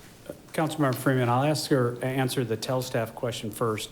With the adoption and implementation in the Patrol Bureau first, obviously, probably like firefighters, police officers don't like change, but they also don't like the status quo. So there's always a challenge when you implement a new technology program. And so there was some challenges and some growing pains, and we made adjustments as we went on. We're not seeing a resistance to sign up for those available shifts to cover. I think it's just been a challenge to get people willing to work that continued level of overtime over the last several years. We really hit them hard during the COVID pandemic years, and I think we're still feeling some of that need for relief. So it is a challenge because we also have our off-duty and our city off-duty and events that happen throughout the year. It's not just the operational. Right now, we moved into our specialty units that are now into Telestaff, so they're learning the program. So there's just a little bit of, I won't say reluctance, but it's a challenge. I'm confident that within a couple months we'll be there. And we're working diligently with time and labor on the city side to try to streamline the process to make it a little bit easier for them to use the system. I can't remember what your second question was. I apologize. You have that number? Patrol staff. Right. Patrol the ratio of staffing 1,000. per Yeah, We're so, 8%, we're well ahead of. yeah, I think we're doing a nice job on that. That number is always of lovely debate amongst chiefs, right? So some chiefs believe that number is 100%. how you should staff a police department. I kind of fall somewhere in between. I think it's a nice guideline to look at. Some of the experts say an agency should be staffed on the high end of 2.6. Now, I use experts in quotations. I forgot my little quotations part. But, I think what we've always hovered around is 1.8 per thousand. And I think that we measure that based on the level of service that we can provide to our community. So that's like a subjective factor that we take into consideration. Some of that is through surveys, right? We recently worked with ASU to come back with a survey, and the survey results give us pretty decent customer satisfaction from our community. So another method of measuring that is looking at our crime rate. While we did talk about, in 2023, a 6% increase in apportion, we did have a 10% decrease. And then in our society crimes, we had a significant increase, which means that proactive work. So from that metric, my opinion, and I think the majority of the executive team and the chiefs, is that we're in a really nice position and we're staffed appropriately. And I think there's just refinements in our policing model that we can make to get even more efficient. Okay, thank you. I guess just to summarize too, I mean, the overtime that we're paying is a big hit to our general fund. And so we need to reduce that as much as we can, and both on police and fire personnel. And I see there's a little dip here in first quarter of this year on overtime, but I don't know if that's going to continue like that. But, the incentive, we need people to show up to work. Mm-hmm. And I'm sure you're feeling the brunt of that too. Mayor, Vice Mayor, Council, 30% of the time that I'm supposed to have somebody at work, and this is an average, they're not at work for a variety of reasons, right? And some of those reasons are great for them. I mean, they have paid time off and they should be able to utilize that. But other times, it makes it difficult for us to staff. So we're managing. The executive team has done a really nice job coming together with some strategies. And those strategies came all the way from the line level. So they brought those up from, the people that are out doing the job to us for our consideration. So, I think you'll see an adjustment into what that looks like in the coming months. Okay, thank you. All right, I'll close with our final slide, which are the budget adjustment summary for the proposed 24-25 budget. What you'll see is the civilianization of a full-time position for the NIBIN program. Chief Rankin spoke about that earlier in the slide. It's only showing an ongoing cost of $902. That's because we civilianized one of those positions, the sworn positions, which actually amounts to both a senior program assistant and his program assistant to support that program. Obviously, we just talked about overtime, and this will include a $12.3 million true-up for our overtime. And then what I want to just highlight is the Axon contractors. There's 3 of them. That's specifically to allow us an opportunity to tackle the backlog of videos that are required for redaction with our body-worn camera program. We also have an anticipated annual revenue offset with this program with the implementation of the increased fees to charge for video redaction, but understand that's not retroactive. So we have several years of videos that we're still working on that we won't be able to charge that fee for. Chief Rankin already talked about the drone first responder program, the US upgrade, and then obviously the last 2 are our PD IT area with security initiatives and tier 2 storage. That does conclude our entire presentation, so if there are other questions, we're here. Thank you. I know I hope we've got a lot of questions out of our system already, obviously. Mr. Freeman. I haven't Go done ahead. that yet, Mayor. Yeah. So I just want to start, I'm impressed with Compstat. I think that's so important for our community. And it sends a message to the bad guys that if you're going to do business in Mesa, we're going to put you out of business. And so I appreciate that and coordinating with everybody. And then standing up and utilizing our real-time crime center to integrate everything together, I think is important because it directs officers to the highest advantage. And I think safety is so important to that. Last couple of weeks, I gave a tour. I hosted a tour at the forensic building there for some Gilbert Council members. And Ms. Mesa and the team there, they're so incredibly dedicated in solving complex issues there. I just want to give them a shout out. They're phenomenal there. And also we provide, service to our neighboring municipalities. On slide 10, you talked about youth assaults, and but you didn't show a heat map, maybe of where those assaults might be happening. I'm sure you have that information, but that would be important to kind of concentrate, resources into the heat map area. Chief Butler, are you going to? Yeah, I mean, we have you could that. just cover We that. do I'm have- just They mentioning do have that. it, and we're very much aware, and we've had those conversations with the schools specifically about school locations where we see the largest amount of activity. So we're having those conversations. Yeah, and I think more importantly too, is in the neighborhoods or parks or wherever those assaults might be happening, that, officers there to be friendly and help, diffuse situations like that. I guess I was concerned with the 2023 Q stats, fourth quarter stats, seeing the increase in there. And that's something to stay on top of. When I attend breakout conferences, I always go to the drone component because using technology to our advantage, I think, is so important. And it provides additional safety component to our sworn or whomever is working those areas. So I support that. When that drone flies back to its nest, they call it the nest, and then deployment from a remote area is so important. I know other municipalities are using their deployment on drones to help. I remember the story they told. They said I think it was in LA, that a low priority call came in.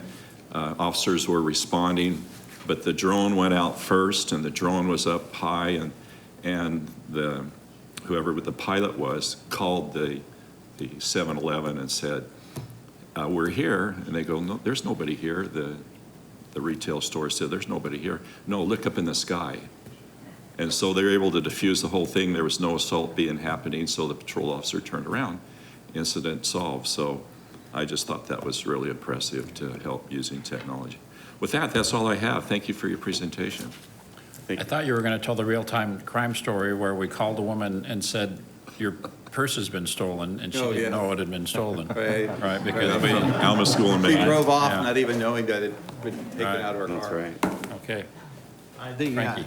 impressive presentation. I think when I talked to colleagues around the valley and they're not using Compstat or some data, like heavy data-driven police, I'm like, what's happening? Like, why do you discern all this information that your police department is collecting into real actionable information to fight crime, right? So very impressive, all the things that you all doing. Just a note on the records. I know I've asked on the, I think paper, we've gone better around turnaround times, but it's still, I think, 7 to 10 weeks. And then, of course, the Axon pieces around video, taking over 2 years still. Finding innovations there, I think, is important to figure that piece there. But on the paper side, is there any other progress? Because I know when we talked a couple months ago, it was, staffing shortages or staffing problems or training of staffing leading up to, and I think still hear concerns on folks, even from basic kind of for employment purposes or traffic violations or things like that, getting paper forms still taking a while in the system, so. Councilmember Heredia, Mayor, I did absolutely prepare for this question from you. So what I can tell you is we are improving. One of the largest components where we're showing improvement is we did receive over 3 years 21 additional positions for the Criminal Justice Information Division. We have 16 people in training right now, so that takes some of those vacancies. We have 8 vacancies, 6 in the background piece of that. So we really see that we are going to be staffed, hopefully in the next few months, and then fully trained by the beginning of January 2025, if all goes well. With that said, that's when we can start breaking out some of these components for public records requests. Now, what we do have is we utilize our officers who are on transitional duty. We have made it a priority to put them into the PRR area to do some of these simple PRRs and get them out. So just for an idea, right now for non-complex incidents, we're 6 to 8 weeks out. Complex incidents, 12 to 16 weeks out. That's a significant change from where we were a year ago. Video requests, we're still at 32 months, and 911 and radio requests, 11 months. Rule 15 and subpoenas, 2 weeks for Rule 15, subpoenas 2 to 4 weeks, obviously, because they have dates. We continue to look for technology to help us do redactions better on the video side. It's just not there yet. So anything that's there would still require performance hours on our part plus dollars. So it hasn't, there's nothing there that's really going to help us at this point.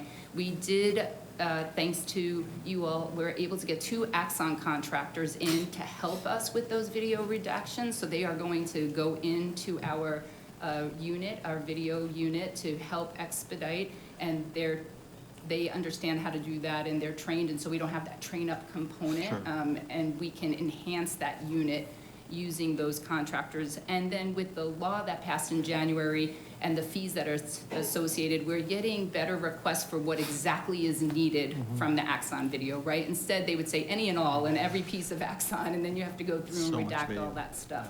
So we're seeing a compression there, and plus, the monies that we will collect on that will offset these contractors that we have got permission to bring in to help facilitate. So it is a priority. We continue to focus it on a priority. The unit is doing their best, and obviously the most important thing is that we redact properly and don't put ourselves in a position of releasing information that we should not have. Perfect. All right. I just too wanted to say thank you. Thank you for everything you do. Thank you for your dedication, your professionalism, for being a data-driven and informed organization that you're constantly collecting, learning, applying, pivoting, drilling down. I appreciate all of that. And I certainly am proud to talk about our police department when I go out into my district. And I also want to thank our city leadership for making public safety a priority. It's happened long before I got here. It's been going on. And the residents, we know it's important to the residents, and I commend you for identifying it, doing it, and continuing to make it a priority and make this a safe city. Because if you don't have a safe city, most everything crumbles after that. So thank you. Thank you. All right, I'll echo the praise from my colleagues. Thank you. We're proud of you. You're an elite department, and that's what our citizens deserve, and that's what we've rallied the resources for to pay for, and we're getting our money's worth. So thank you for the great job you're doing. Obviously, we need a break right now. Obviously. So fire is up. You know what? Let's try to do this in 5 minutes, shall we? Because we've got a lot of important people that need to get places. So let's try to reconvene at 9:55. I don't have anywhere to go. Well, I see people with badges and guns, and they need to be. Well, they can. The ones with the guns can leave. Yeah. Well, I have places to go. Let's just get real. Thank you for the quick break. Chiefs, it's good to have you with us. We're looking forward to hearing about the fire department. Great. Take it away. All right, thank you, Mayor. Do we have 20 or 30 minutes? What do we have? What's left in the, I'm just checking. You know what, I apologize. You have all the time you want. You're too kind. Just kidding. And for the record, we think all of our police brothers and sisters are adorable. I like it, all of them. But, well, they're, yes. Exactly. Mayor, Council, thank you so much for being here today for us to give our presentation. And first and foremost, I do really want to thank you for your support for the fire service. I know you support and you believe in public safety and what we do. I just want to say thank you, and thank you to Mr. Brady and Mr. Butler, city management. We cannot accomplish what we do without the support that you give us, so thank you for that. Also, I really need to thank my staff here, my direct staff that does an amazing job every day. I'd like to just introduce Deputy Director Tara Cunha, Assistant Chief John Laughlin, Assistant Chief Forrest Smith, Assistant Chief Corey Hayes, and Assistant Chief James Johnson is out of town, or he would be here as well. And I also need to thank my right-hand person who does everything with my calendar and everything is Tanya Morgan. These individuals really take care of the fire department and do a great job in providing the service we need. In addition to that, the men and women that work on the job every day in every area that they work in is instrumental in us providing great service, whether it's emergency service, whether it's education, whether it's social service or prevention activities. All of them are dedicated to serve, and they're here to serve our community, and they do a great job of it. Just to give you a little update on some of the things that happened this past year and where the fire department is. First, thank you to all of you and Mr. Brady and Mr. Butler for supporting Last year, we got 10 sworn members for our paramedic class. Our first paramedic class, based on that addition to our budget, is in process right now. They graduate in July. We were given 10 sworn positions and a position for one instructor. They are so grateful and so thankful that they can just concentrate on paramedic school and nothing else at this time. It's a 6-month class versus a 1-year class. And so thank you for that support last year that we got in the budget. In addition to that, last year we ran over 73,000 calls in Mesa. So we've been very, very busy. We also had 755 social service calls that we responded to. Chief Smith will go over that a little more in the presentation as well. But why these are so important is because these calls, when we do these social service calls, they reduce 911 calls. Also, this past year in dispatch, we've added 2 other agencies that we dispatch for. That's Fort McDowell and Fountain Hills. So it's Gilbert, Queen Creek, Superstition, Rio Verde. Now it's Fountain Hills and Fort McDowell all added to that. So we dispatch for 6 regional partners today, and our dispatchers are doing a great job with that. We did in Mesa 40,000 transports to the hospital last year. Chief Hayes and her team do a great job managing the transportation program, the emergency medical transport program. And our Mesa ambulances alone ran over 24,000 of them. And then our maintenance division has done over 840 PMs, and what that is preventive maintenance. And why that's important is because they check all of our vehicles ahead of time to prevent them from breaking down while en route to an emergency. So they spend a lot of time in a resource and maintenance division taking care of that ahead of time and being very proactive in that. Also, we've been doing Aspire, and I appreciate the support that you've all given us for the Aspire Academy, and you just talked about it. We have one of our first attendees at Aspire in our current academy today that went through Aspire 3 years ago. And we have several others that have gone through Aspire. They said they want to go to college first and then come back, and we support that as well. But we saw our first Aspire attendee in our academy now. So the fruits of the labor are coming through, are starting to show. Also, again, thank you for the support from not only all of you, but from the public for our bonds that have passed over the last few years. We have in the process of 4 fire stations in one phase or another being built. Station 22 at Power McClellan is already under construction. Going well, Station 23, which will be at 32nd Street in McDowell. That design has been approved and done. Station 24 at 80th Street in Elliott, another one. These 2 have been working side by side, engineering and facilities doing a great job in getting these up and running. Well, both the design phase is done, and now also the rebuild of Station 5. You'll be getting in May, you will be getting a pre-construction approval for you to approve for the design of a rebuild for Station 205, which is at Diamond and Greenfield, just south of Broadway. So we have 4 projects in the works, so a lot of things happening in the fire department, and we're very fortunate that we have the support we do to make that happen. So thank you very much. We'll go ahead and begin. You all know our mission statement: to serve with care, compassion, accountability, respect, and excellence. That is our purpose, and every one of our members in this department know this, and they live it, and our goal is to do that all the time. And will you ask anybody on the department what their mission statement is, and they will be able to tell you. I think it's important they know what we expect of them so they can do it and do it as well as they do. Next vision. Yeah. Okay, here we go. So our priorities and objectives. So a resilient workforce, a healthy workforce. If we say healthy, we want physically, emotionally, and mentally healthy. We also want to foster a positive workplace culture, recruit quality candidates, and retain the level of professionalism we have today, so retaining our current employees as well. We work on reducing risk of cancer and other illnesses in the fire service. This is something we're consciously vigilant at in professional development opportunities for our membership. The strategic emergency response, again, data, we make data-driven decisions. We continue to do that. We work with OMB and our data scientists to make that happen. And then our citywide public safety incidents and events preparation. We continuously train and prepare for events that can occur. And the community risk reduction, we will continue to identify hazards and mitigate risks through education and code enforcement, and then develop various partnerships to mitigate our risks, as well as public safety education and prevention that we are involved in to also mitigate risks. Chief Locke. Good morning. One of the performance measures I'll go over is our response time, and this is inclusive of call answering, processing, turnout time, and travel time to the scene. We measure this in the 50th percentile, 75th percentile, and 90th percentile, so I'll go over those each. As you can see, our 50th percentile response time, and what that means real briefly is half of the calls we get to in 6 minutes or less, and again, that's not just travel time, that's the entire response time. 75% of the time we get there in about 7 minutes and 24 seconds.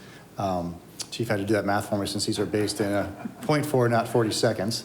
So 75% of the time we're on scene at the call in less than 7 minutes and 24 seconds, and then 90% of the time we're there in under 9 minutes. So those are our, the 90th percentile is accreditation and NFPA standards, and we also like to look at the 50th percentile and the 70th percentile to give us a sense of how we're doing overall. This is the most recent year, but I do want to point out that our response times have been improving the last year or so, and we attribute that to Station 21 opening down in Southeast Mesa. We have Engine 22 in service now, assisting at Station 5, which allowed us to move that medical response unit to Station 2, where we have a high call volume. So we've been fortunate the last several years to have a lot of response units added to the system, whether it's the MRs or Engines 21 and 22, and Station 21 is open. As Chief mentioned, we're down the path of getting 22 open in July of next year, and then Station 23 and 24 about 6 months later. So we're doing really well getting more resources in the field and additional stations to address some of our call volume and response time needs. So, and we're starting to see the benefits of that with our improving response times. And then this is our overtime hours, and this is for firefighters, engineers, and captains. And we kind of broke this down into our 4 major components of overtime. And you can see that the largest is our minimum staffing overtime. And when we refer to minimum staffing, that is to keep our, we have 27 all hazards units. We have 3 12-hour peak time units, in addition to some specialty units such as at the airport. And so when we talk about minimum staffing, that is to keep the right staffing on those fire trucks at all times. And of course, this is reflected in leave usage, whether that be sick, vacation, industrial injuries. Our sick leave has actually been pretty stable, except for a couple spikes during COVID. We had some of those in the end of 20 and the end of 21. But overall, our sick has been fairly constant. What draws a lot of this variation is how many academies we're having. A lot of the, if we have a large academy, we have to reassign some members from fire trucks to assist with the recruit academy, and the backfill overtime is reflected in minimum staffing here. So you see the last 6 years or so, we've had 2 academies a year pretty consistently, and that's why you see those are up there a little bit. But overall, our minimum staffing has been fairly consistent. We do see a little spike in the industrial injuries, illnesses over the last several years, and so that's what accounts for a slight variation there over the last 6 years in the minimum staffing. And the one year that's the lowest is in 2016. Again, that's a year that we had 0 academies, and so we didn't have that backfill need from the academies. So the other components we have here is fire event, and when we say fire event, that is pretty much everything not on a fire truck. So if we have to have a bike team or some staffing at a Cubs game or an A's game or Easter pageant or a festival of some kind, pretty much anything not on a fire truck is encompassed in fire event staffing, and that's just how we track that level. And then you can see the last couple of years we've had some transportation overtime, and that's if we have to use a sworn member to backfill on one of our medic units as we staff that program. That's reflected in those numbers there. And we only use the sworn members on the medic units if there's no more civilian paramedics or EMTs available to do that. And you'll see a little spike last year, and that was because we've hired so many people from the medic program into the sworn side through the academy and on, is that as we ramp up the hiring for that side, we have to backfill a little bit more sometimes with the sworn firefighters. And then the last one is other, and that's pretty much something that doesn't fit into all of those 3 things. Maybe we have to stand up a special response unit for some reason. The most recent example being the fire pumps at PMGA were down for maintenance for about 12 hours, so we put our water tender down there just so we'd have that water supply ready if something happens, so that goes under other in that. So a few things like that happen periodically throughout the years that goes into that other category. So that's sort of the description of where all of our overtime goes. I have a question. It seems like the first quarter of this year is going to exceed, I guess, I The shouldn't make the minimum staffing? assumption that every quarter is going to be the same, but it seems like it could be on track to exceed 2023. So this quarter, we do have a large academy this quarter, that required us to take several people off of shift to go assist with that, and then the backfill on that counts as minimum staffing. So you'll see probably between the two academies this year, or I'll just talk first quarter, upwards of 8,000 to 10,000 hours of minimum staffing to backfill for that academy. And that costing is accounted for in the academy budgets, but the minimum staffing shows up in the minimum staffing line item here. That's where the vacancy is created, to have that additional staff out there, because we have a lot of recruits in that academy for Mesa. Our fall academy wasn't as big as we'd hoped, because we were at the end of our hiring list. And so we're a little short on staff right now, and we had a large academy that we had to support. And so that's why the first quarter is a little bigger than it might otherwise have been. Right. And of course, March, to Chief's point, March is, of course, we have spring break. So we had the academy, we had spring break, and all that. So March is usually a pretty big month also. Oh, Cubs and A's.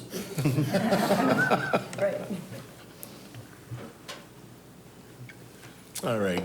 Good morning, Mayor, Vice Mayor, Council, and City Management. Now I get an opportunity to talk about social services. And before I go into what the social services program is, I want to lay down a baseline of what we're talking about when we're describing social services. And what we're talking about is the social determinants that determine or talk about and discuss the access to health care, food, housing, education, et cetera. So those are the things that we're looking at here when we talk about social services.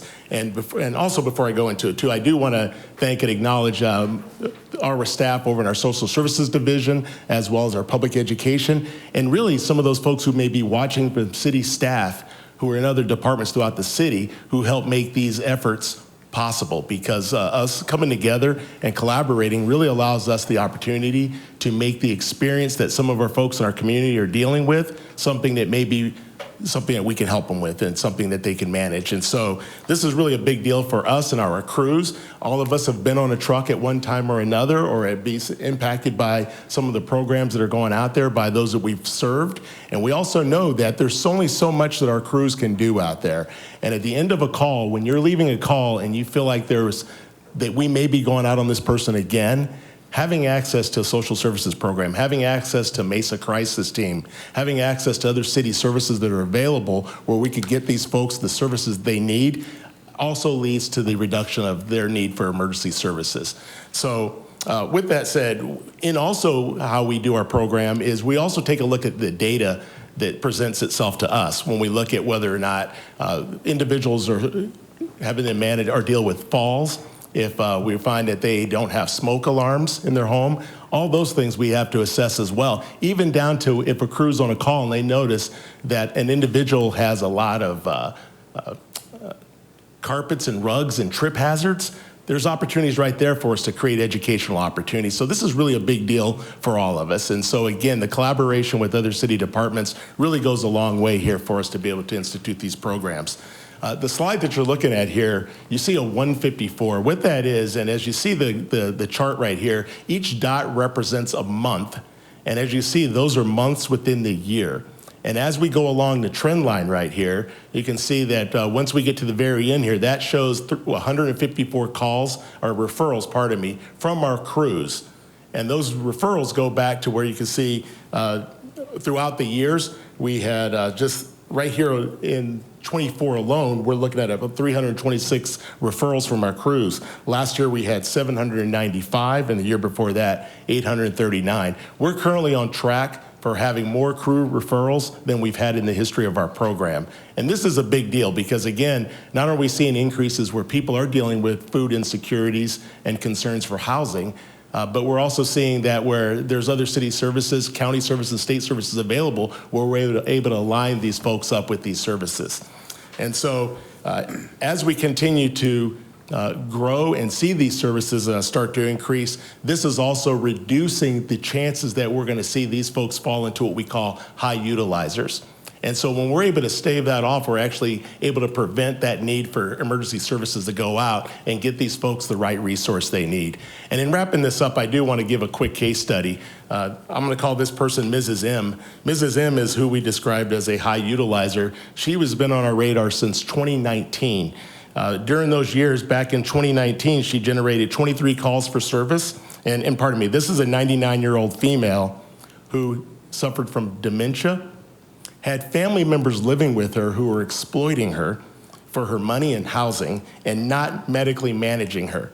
And so when it was on our radar, when crews spotted that there was something off here, it did take us a little bit of time to catch up to see what was going on, because our crews will refer, but then our social service division will go back and look at the number of times that we've run out onto her address. And so looking at this data, and then we're able to connect the dots. So again, 2019, we had 23 calls of service for her, 38 calls in 2020, 28 calls in 2021, and then 26 calls in 2022. Social services came in, started working with her. We brought in APS, Adult Protective Services, as well as other organizations to start working with her. Eventually got a fiduciary involved, and they were able to place her into a group home where her best interests were being met. And so it's services like that that it resonates with our crews. We know our police officers are also able to access that, aligning it again with Mesa Crisis and other resources, help us truly support those in our communities. So these are the type of things that we're seeing and changes that we're seeing out there. So that would conclude my presentation. Forrest, I know we've got some questions for you. I'll start off. This chart to me is a little troubling. Obviously, we're at a spike here.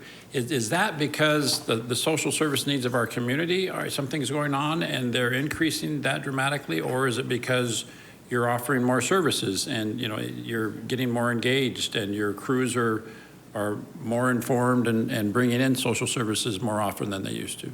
Or is it a combination? I would say it's a combination, yes, because when you have the crews see that there's more access to those services, and as I was mentioning, we've been out there, and when we didn't have that ability to be able to refer those folks to the resources they need, they're sort of just left stuck in this system. So when you add the fact that we have those services available, that we have the off the streets programs through the city, that we have all these other programs, we're now able to make these referrals, plus the fact that we see that some societal issues, there are increases in these issues. So we believe that we're sort of aligning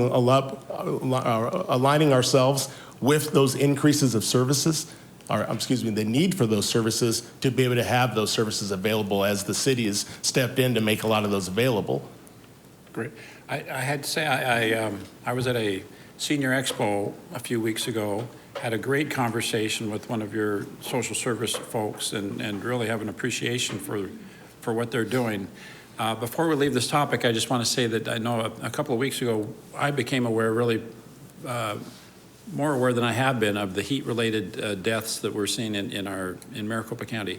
650 heat-related deaths last year. I think we all just need to agree that we're going to overreact to that.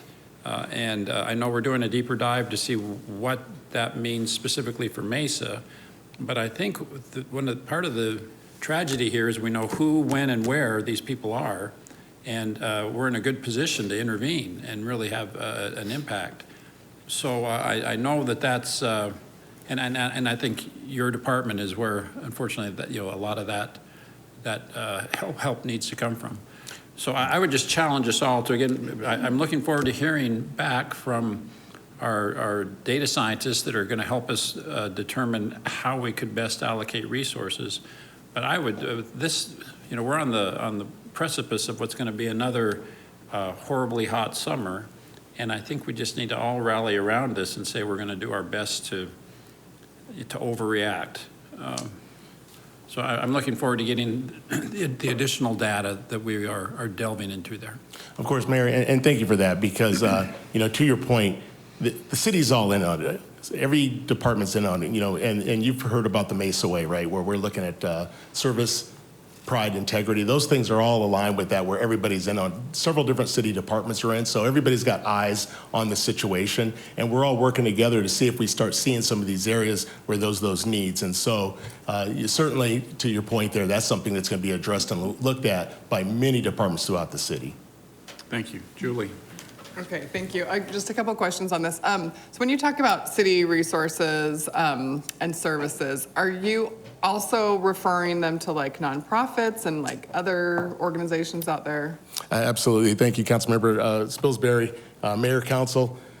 Yes, what it is that what we're doing is we're not going to necessarily go in and say we're taking the whole caseload on and now it's our issue. What we do is we go in and we identify some of those areas where those needs are, and we start to look to see where those areas are, whether we need to bring in Astor aging, whether or not, and of course, Just Cause, those folks have been able to make people available for us and volunteers available, or Just Serve, excuse me.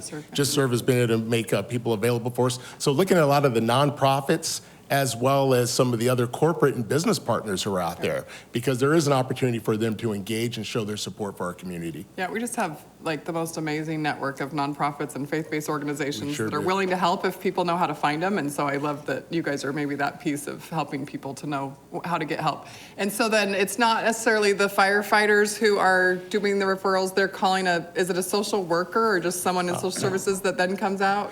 Councilmember Spilsbury, thank you so much for that, for that nudge, because one thing I did want to mention is what our social services team looks like. It is a professional staff member. For the most part, we have a MSW on board. This person has a master's in social work and behavioral health, as well as other fire and life safety education specialists. They are teamed up with interns from the University of Arizona, ASU, as well as NAU, who are studying behavioral health and social service themselves. This is an extremely robust internship program we have. And so it allows us, based on those crew referrals, and them also doing some data mining to see where the heat maps are showing these types of calls. It allows them to kind of go back and then team up and get together to go out on those calls. So it is made up of professional staff as well as interns who are serving as volunteers. I love that even more. So this is just the people who work for the fire department that go out on the fire calls? Yes, people who work for the fire department alongside the interns. And then, of course, we also look at referrals to other programs that may be needed. Who then would maybe send out a navigator or something? Absolutely, yes. And again, part of that too is, we're not looking where we're saying the city's taking on the responsibility of that individual, but just more of what healthcare should be, collaborative. And it's actually directing them to those resources. And in some cases, they may have a case manager or a case worker. Then we're getting back with them, advising them of the situation of that family or that individual as well. Okay, that's great. That helps me understand how it works better. Thank you. Thank you for that too. Forrest, you mentioned in previous presentations, like targeting areas like frequent folks that have calls of service, and does this data show this as far as like touching base with maybe the senior living facilities or folks that you receive tens of calls per service for specific home or so is this integrate that information that you've shared in the past? So in the past, I know we've talked about what we call the high utilizer. Yeah, high utilizer. This is not that. These are actually new referrals. New referrals. And the idea here is for us to be able to get to some of these referrals before they get to that point. Sure. Okay. And so, and also answer your question, when we're looking at group homes, assisted living, through Chief Hayes' divisions over there in the EMS side, that's when that group goes in and does education and works with the staff. And what we're seeing is high turnover with staff, so it requires a lot of follow-up. And the crews will typically let us know pretty quickly when they start to spot these trends and increase calls for service at these skilled nursing facilities and such. Okay. Yeah, just I think it's a spike, but I feel like the scale of this is small based on potentially the need that is out there, that you can identify people, how you can refer it to the other programs that you all have with high utilizers and all this other preventative work that you do. I think there's more to be told around what you all doing on this, connecting people to these services, right? Or connecting people to help in some way.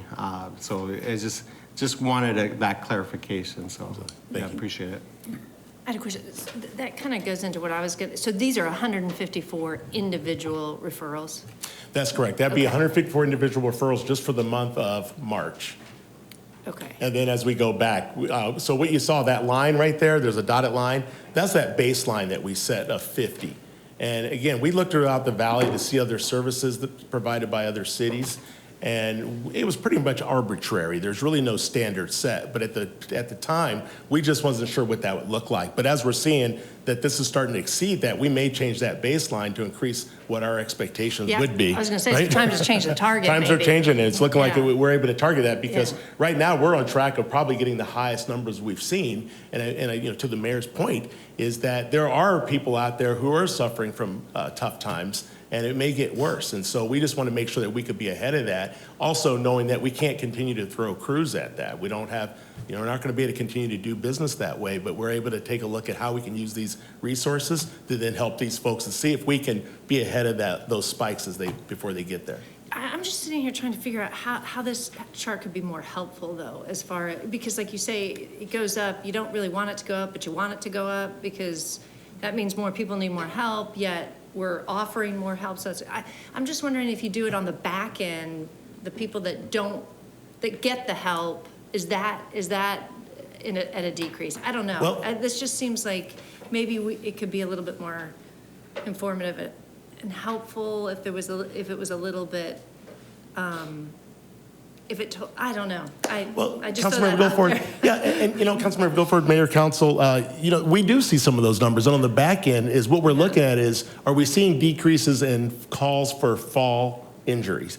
Are we seeing decreases in calls on the front end on the operations side? And so that's one way we can help measure success of the program. Yeah. Because really when we look at these metrics is, how is this impacting calls for service? And more importantly, are we keeping people from having to go to the hospital? Because we know as a result of a fall, for some folks, that could pretty much mean a quality of life completely decreasing. So on that back end, where we're getting to see that is if we could see decreased calls for service, really that's one of those ways that helps us measure success for these programs. Okay, yeah, thank you. Alicia's comment, I would love to see a deeper dive in that, what that 150 is. Is it falls? Is it air conditioning units? Is it, I don't know. I mean, I think that would just be very telling, a good insight for us. Sweet. Mayor, we will work on that for sure. And I think the best thing about this program and what we appreciate about the program, it does make for a safer Mesa because these folks are not having to call 911 because the social services is going out and our team is going out and mitigating some of these risks that they're exposed to that we only find out about from a 911 call initially. So they're calling 911, that's the process. And They are calling 911 and that's initially. It's helping mitigate how many times we have to keep responding, police and fire. And I've mentioned this before. And these would be considered, I guess, emergency calls, but we get so many calls, over 65% of calls coming to 911 are non-emergency calls. So it could just be, my air conditioning is not working. But if it's someone over 50 and they're, you know, not healthy, well, we've got to respond. But, you know, if we could figure out another way to not send a pumper, you know, millions of dollars worth of equipment and staff, instead of finding another social service response, that would help us be available for the most urgent kind. So yeah, I think we can break this down. We need to break it down too, but also just by the number of the types of calls that are coming into 911 that are related to this also. Is that 65% police and fire? Yeah, it's 911, whatever comes to 911. You know, we need to have a deeper conversation about that because I continue to be not convinced that the problem is that they're calling 911 because those are issues that need to be addressed. I think the problem is the way if we're sending a pumper truck because somebody's air conditioning isn't working, then that's a flawed response, right? But the fact that they called, that might help us prevent a heat-related death. And so I know we're a lot better at triaging calls and sending the right response. That's the point. It's we've got to have another option in that as that call comes in and not just kick it over and have a fire response because fire is going to respond, right? I mean they will, you know, if your cat's in a tree, they're still going to respond, right? And so we've got to figure out a better way to utilize our resources because their tendencies to go after anything the call comes in.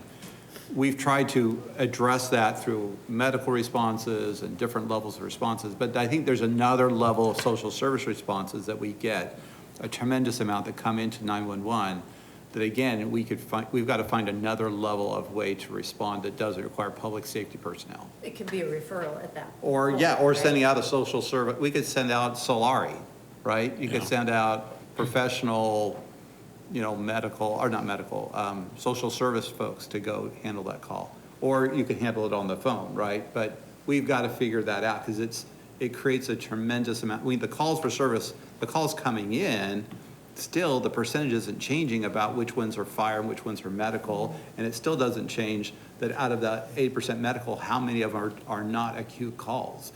That doesn't change. The calls can keep growing, and they probably will, but the percentage of the types of calls isn't changing at all. So we've just got to, and that's what we've been doing.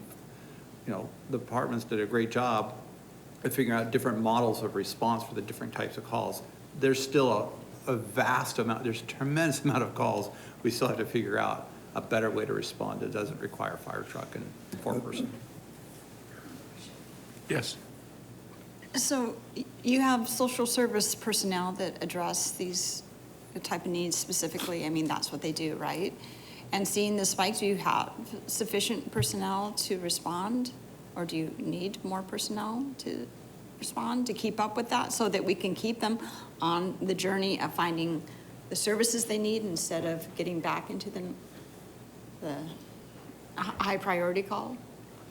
Mayor, Councilmember Duff, that's where the interns have really been beneficial to us because as these grow, we will probably need to expand the program. But the interns allow us to have teams going out with one city employee, one fire department employee, and then one intern, so we can go out in teams. It helps us to expand our reach, having more than one team because we have these interns to help us. And we have been using interns for each semester, which is really helping us as well. So the interns you still have to have your personnel. Yep. Yeah, and then you have an intern. Correct. We but- pair it up with an intern so we can have more than one team out there because we have two. But you're able to have sufficient teams respond with the increase of, I don't know, it's very new, right? Right, it is But I new. just want to make sure, like the mayor had mentioned, that we will look at that so that we are prepared for the year ahead. Correct. And what's happening in our community. As time goes on, we'll see where the social service goes, but we may need to start expanding the program to meet the needs Yeah. based on that. Okay, thank you. Forrest, anything you want to add to that? No, thank you. Okay, a little bit about where we are with diversity. Right now, this is the fire department as a whole, and this is self-identified as it's through race or ethnicity, and we are 23% diverse in the fire department as a whole. Sworn and civilian. This slide is particularly to sworn, and the pie chart to your left, that is the one that is by ethnicity and race only. Females are not considered a minority in the general environment, but in public safety, female is considered a minority. So we have another pie chart here for gender, and you see we're 7% female in the fire department. Nationwide, 5% or less is what it is. Here in Mesa, we're at about 7% minority with female. And you put them together, we're about 28% diverse in the sworn part of the fire department. Can I ask real quick? Sure. So do you lack a pool of applicants in female? Is that part of the problem? I mean, I would imagine, or is it, what accounts for such a low? Mayor, Councilmember Goforth, you know what, that is always the case. We don't have as many women putting in, and that's why we do the outreach that we do to let women know this is an option. Although last year we had 900, last time we tested, we had 900 people apply in a 2-week time period. So the numbers are fine in that regard, but they are going down. We used to get 1,200 applications in 3 hours, and now we got 900 applications in 2 weeks. But the thing with what we find is the same folks are testing all over the valley. So once we do our process and once we hire from that process, whoever we don't select at that time will get hired by someone else. So whatever, and then any diverse candidates that are left on the list we can't pick up later, they get picked up somewhere else. So we are looking at ways, we've been already approved, we have positions for 5 pre-recruits. So after we select our academy, we have 5 positions that we could also hire them in just until the next academy starts. So kind of get them in the system, and then we put them in the next academy. So we've been fortunate enough that city management approved us to have those positions. So when we do have extra candidates that we want to hire but don't have the capacity in this recruit academy, we get to hold them for the next one as a pre-recruit, and then they work in the department for that 5 months or whatever it is till the next academy. But we continue outreach in all areas of diversity to make sure that we make it known that this is a career, an option for them. Thank you. Mayor, I appreciate you including this in your presentation, and I appreciate the efforts that you've made at being proactive in recruiting more minority firefighters. But I just have to say, this isn't good enough. This does not reflect our community appropriately, both on the female and the minority representation. So it needs to continue to be a top priority in our fire department. Thank you, Mayor Giles, for saying that. We are working on it, and just to date, our academy today is 50% diversity that we have in the academy today. It's 30. We're at 35 recruits right now, and of those, 50% are diverse. So we're working on it and getting there. So thank you. And the previous slide that shows your target is 23%. So is the target different than what your goal is? Diversity. I think our goal, our goal is to try and match the community in any way that we can. Okay. So that we'll continue to work on them. And now I'm realizing that wasn't really addressed at all in our police presentation. Can we get that from police too? Just those same kind of numbers? Thank you. That'd be great. Thanks. Okay.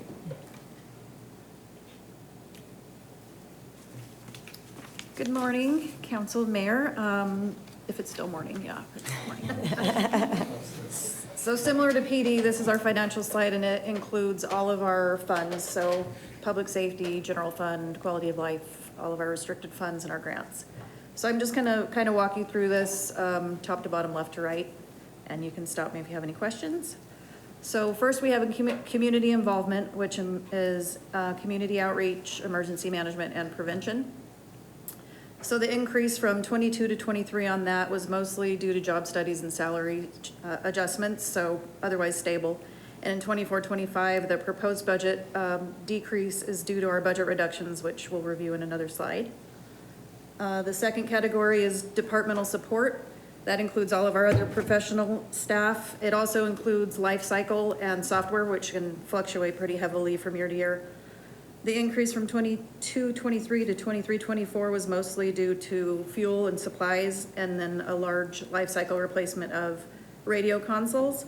And there was also the one FTE that was non-sworn that went along with our paramedic school. In 24-25 proposed budget increase, it's also heavy on life cycle, including a full-scale replacement of our SCBAs, and that's $4 million.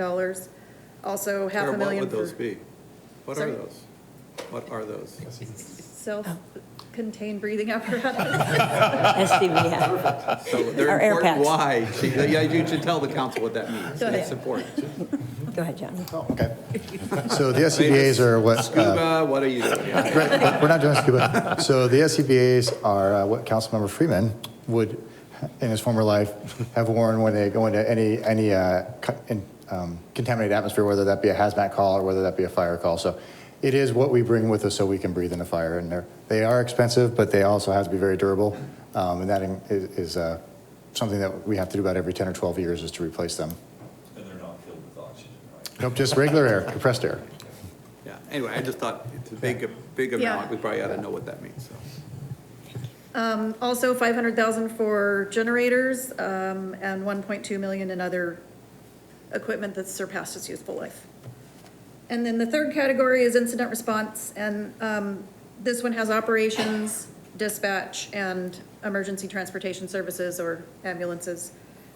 So this one needs a little bit more explanation just because it has all of the funds in it. So the increase from 22-23 to 23-24 was the additional 10 FTE for the in-house medic school and an academy. And the revised budget also included the $700,000 for the LA pilot that we did last year. The year-end estimate is low because it's all of the funds, and we are forecasting to be over in general fund in our operations overtime and our dispatch overtime. Sorry.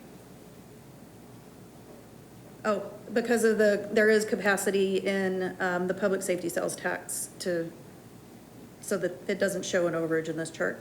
And then 24-25 proposed budget that has all of our budget adjustment requests that we'll be discussing on a couple slides. And it also has 12 FTE for Station 224, 8 FTE for a 12-hour MR, and an increase due to growth in the transportation fund. Just wanted to point out too that the ETS or transportation fund, it is bringing in adequate revenue to fully cover their expenses. Question on the medical transports. Where are we at on the transition with the AMR contract to our internal? Are we still looking to, I know we've made significant purchases throughout the last maybe 3-4 years on transport vehicles, staffing, and getting enough people trained to take all that work in-house. So you meant just giving a quick update where we're at with the contract. Are we still having AMR doing some stuff, or how long is that gonna still be going on until we fully take it over, or we're still gonna have some support on that end? Mayor, Vice Mayor Heredia, thank you for the question. We're really kind of right now being held a little bit confined, I guess, by our apparatus availability. So thanks to the support of the city manager's office and council, we have actually been approved for the full build out of all of our ambulance apparatus. But we haven't received them. So we ordered, I want to say about 18 months ago, we got approval and purchased 6 ambulances that we still have not received. We are expecting to receive those next month. Okay. And then got approval, I believe in September-ish, to do the final purchase, which was a replacement of 5 older ambulances, and then the purchase of the final 2 for our full fleet build-out. And we're in the queue on those. We've made the purchase through our vendors, but this is a pretty significant issue that's impacting us nationally in public safety as a whole, but specific to ambulance and fire apparatus. This has been the kind of unprecedented, where we are really seeing significant delays in getting equipment. We continue to have the partnership with our private provider that is working. We have the 15 ambulances that are Mesa ambulances in the system, and then we have a private provider that provides 7 ambulances in our system. So we are running about 68% of the calls, and they are running the remainder. As soon as we have the equipment that we feel comfortable in being able to take that next step, we will be in Mr. Brady's office. But we just are not comfortable with where we are in the age of our fleet and really aren't quite ready. The other thing is, I think we've tried to be cognizant of our staffing needs. So I think Chief Laughlin mentioned that oftentimes in our transportation program, we are seeing our folks being hired into the SOAR and suppression side of our operation, and we want to make sure that we are able to meet the staffing needs of the program as we grow. So we're trying to be proactive, and we've gotten great support from the city manager's office on hiring, as well as the paramedic program that Chief Camelli spoke about.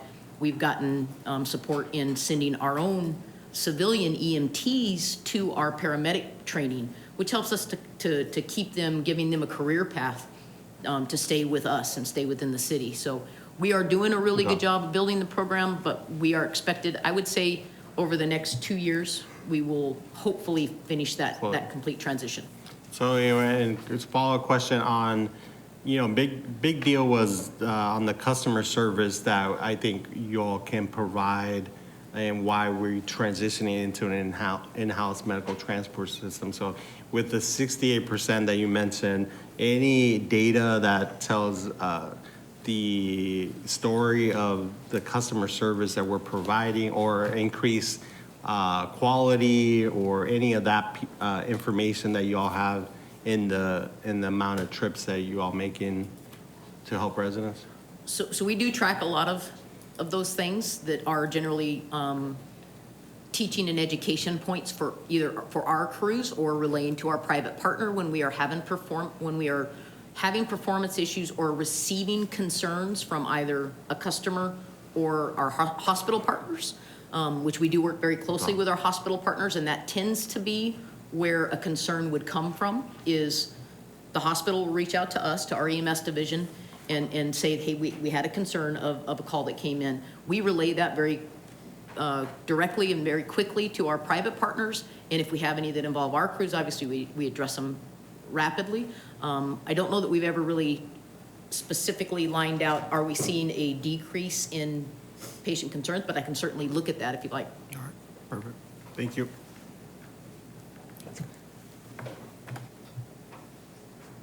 All right, this slide has our budget reductions for next fiscal year. It starts with a reduction in administrative expenditures. That's made up of 90,000 of employee development, 40,000 in interns, and 30,000 in a emergency management contract we have with the county. The next one is 2 vacancies that were lengthy vacancies that we had in tech services and resource. The next one is a vacant marketing assistant. That one just became vacant. And then 2 FTE in fire and life safety.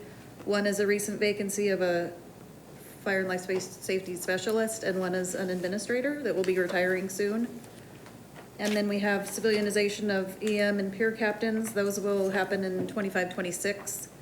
And fire inspection cost recovery, we raised fees 5%, so that's going to bring in an additional 38 in revenue.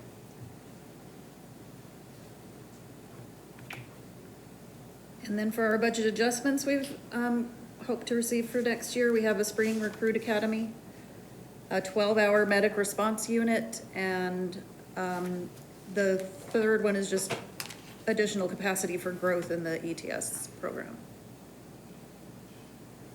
12 hours refers to? The medical response unit. Yeah, so again, it's all medical response. So just another way to supplement. As opposed to a 24-hour, I'm sorry. Right, oh, right, yes, yeah. Trying to be strategic about locating. And we try to get to a point where our medical response units are not spending the night. This is just a longer shift. Right, peak times. Yeah. Yeah, all right. And with that, and also with that whole medical response, that's one of the things we're proposing in the, we discussed about potential CIP bond is creating a facility just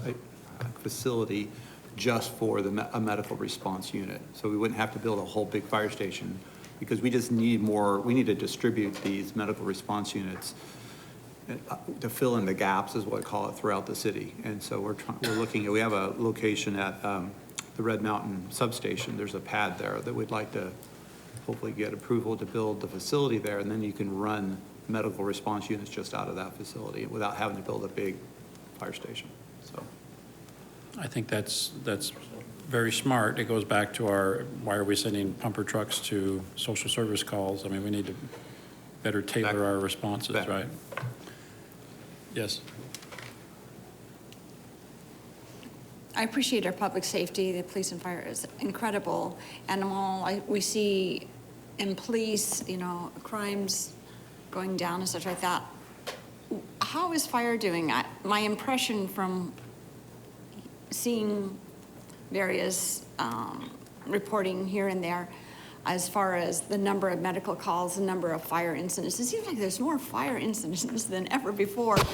So I just want to make sure you have the resources to respond appropriately. I don't know what your incidents are and how the data is going as far as, is there increasing, is it flat? I know we have a growing city. Is it the per capita remaining about flat, or is it increasing per capita? I'm just kind of concerned. Mayor, Councilmember Duff, to answer some of your questions, we know that 80% of our calls are medical calls, and that continues. So we had 73,000 calls in the city limits this last year. Of those in Mesa, 63,000 were medical calls. So a little over, it was over 80% in that area. But our fires are increasing. We do see an increase in our fire calls. We send the notifications out on a regular basis. In terms of per capita, we always said a firefighter per 1,000, and we have right now 513 sworn members, so we're right about there with 1,000. If our population is still 518, is it, I think it's about that, right? So we are about 1 per 1,000, so we are okay in that regard. With the new stations we have been built, the support that we've gotten for the community for these bonds that have been able to add more units, and the support from city management here to add these like MRs and the additional hiring engine 22 early, 23 early. This is really helping us to get a better response. And to Chief Laughlin's point when he said our response times are going down, is because we have these extra units that are really making a difference for us at this time. So we are very thankful that we have these units that we're allowed to have in service, and that we're hiring again this time around if it's all approved. So we're in a good place. So that's why slide 4 is the key indicator, right? That's why Chief Laughlin identified the response times. Because even if we have a volume of a call, if you can get there within these time frames, which are improving, what it means is anywhere in the city. I mean, we look at the first two are important, but if you're anywhere in the city, that 90% of the time we're going to get there in less than 10 minutes. There's very few cities, I can tell you, and this is, John, remind me again, this is from what point from the call gets to fire? Right, this is from the time that the phone rings in fire. Fire. So it's an answer time, processing time. So it's not, Yeah. you know, and then by the time they actually get to the door. I mean, I will put this up against, for sure, any city in the valley, but I think nationally it stands up pretty well too, I imagine.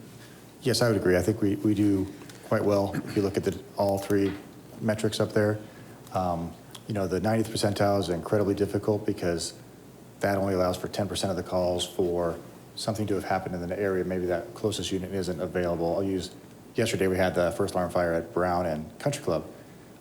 Within 5 minutes, our dispatchers are moving crews up from other parts of the city to help fill in the gap.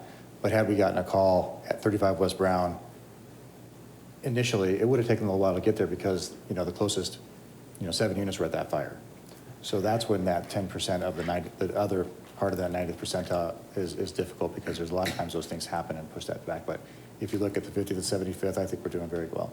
And so adding the medical response unit in this budget is going to make and putting it somewhere near 205 is going to help us address these concerns too, because now we'll have a medical-only response. It won't get pulled out for any other call. Right. So we're trying to take little bites at this. Yeah. And then, as Mary mentioned, we've got a fire station under construction. We've got 2 other new ones that are in the planning stage.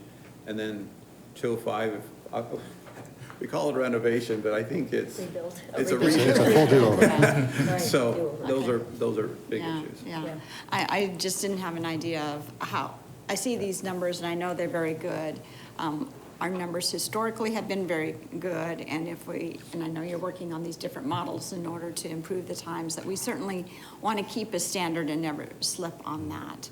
And I recently attended an event at Stanford, and they were talking about what makes great cities and how to be a great city and what was important and why people wanted to live in certain cities. And number one was public safety, and that's of property, of crimes, and response and care. So between police and fire is the number one thing that we need to pay attention to, and we do a great job. I just want to make sure we dedicate the resources. And with all the state pressures going on with finances, it's very difficult to manage our budgets and provide the level of service that we have. So I know there's some give and take, but thank you for all you do to keep those numbers where we need to have them. Thank you. Thank you. Council, additional questions for these folks? Mr. Freeman. So remind us how many academies you're going to have this year and how many personnel might be recruited into that. Mayor, Councilmember Freeman, you mean how many academies this next following year? So we will have Well, do we have any more academies this year? Yeah. Okay. This one now that we're in, and then another one in the fall. And we'll have how many recruits from them total? We're still determining that. We know it's going to be 12 and 8, at least 20 plus all of the retirements. 20 for the positions here, but then all the retirements. So they know what stations are, we'll bring on. We pre-hire for the Right, stations so and Station build. 221, which won't open till July? 22, sorry. 22, yeah. Not, right. 22. Right. Which won't open until July of 25. That crew is already up and running. Right? And so then Station 223. 223 and 24. Is in the will academy come now. on, they'll be bringing on in the future also. Yep. Okay. So next academy will be 224, and then the 8 for the MR, and then Right. all the retirees. So right in the mid-30s, I think we're at. 34, I think it was. 34 is the number today. So circling back to the MR, these are sworn personnel with their fire. They have their turnouts and SCBAs, we'll use the word SCBA on the truck, right? Yes, they are. So obviously they can respond on the medical side, that's their priority. But if they have to be pulled into a fire scene or something like that, will they be able to respond to fires and backup crews? Yes, if our initial response to a fire is 3 engines and a ladder, if an MR is closer or within a few, 5 minutes and closer than one of the 3 engine companies, they will also respond, because there are sworn firefighters that can still do that. And then if they engage in firefighting or if they don't, they can go available. But if they do, that means we need to have one less all hazards unit there eventually, and that other all hazards units can cover the city. So we do use them. We do use them as trained firefighters if they're closest to a call, but they also do take all the medical calls to keep the all hazards units available. Okay. My last thought was from slide 5. I saw your overtime hours, but I didn't see what dollar amounts those were, what they converted to. You know, like police had dollar amounts tied to their overtime hours. I would like to see something like that, so we have some comparison. Because overall, Mr. Brady, I mean, our overtime is astronomical on both our public safety. And we need to get that under control. Right.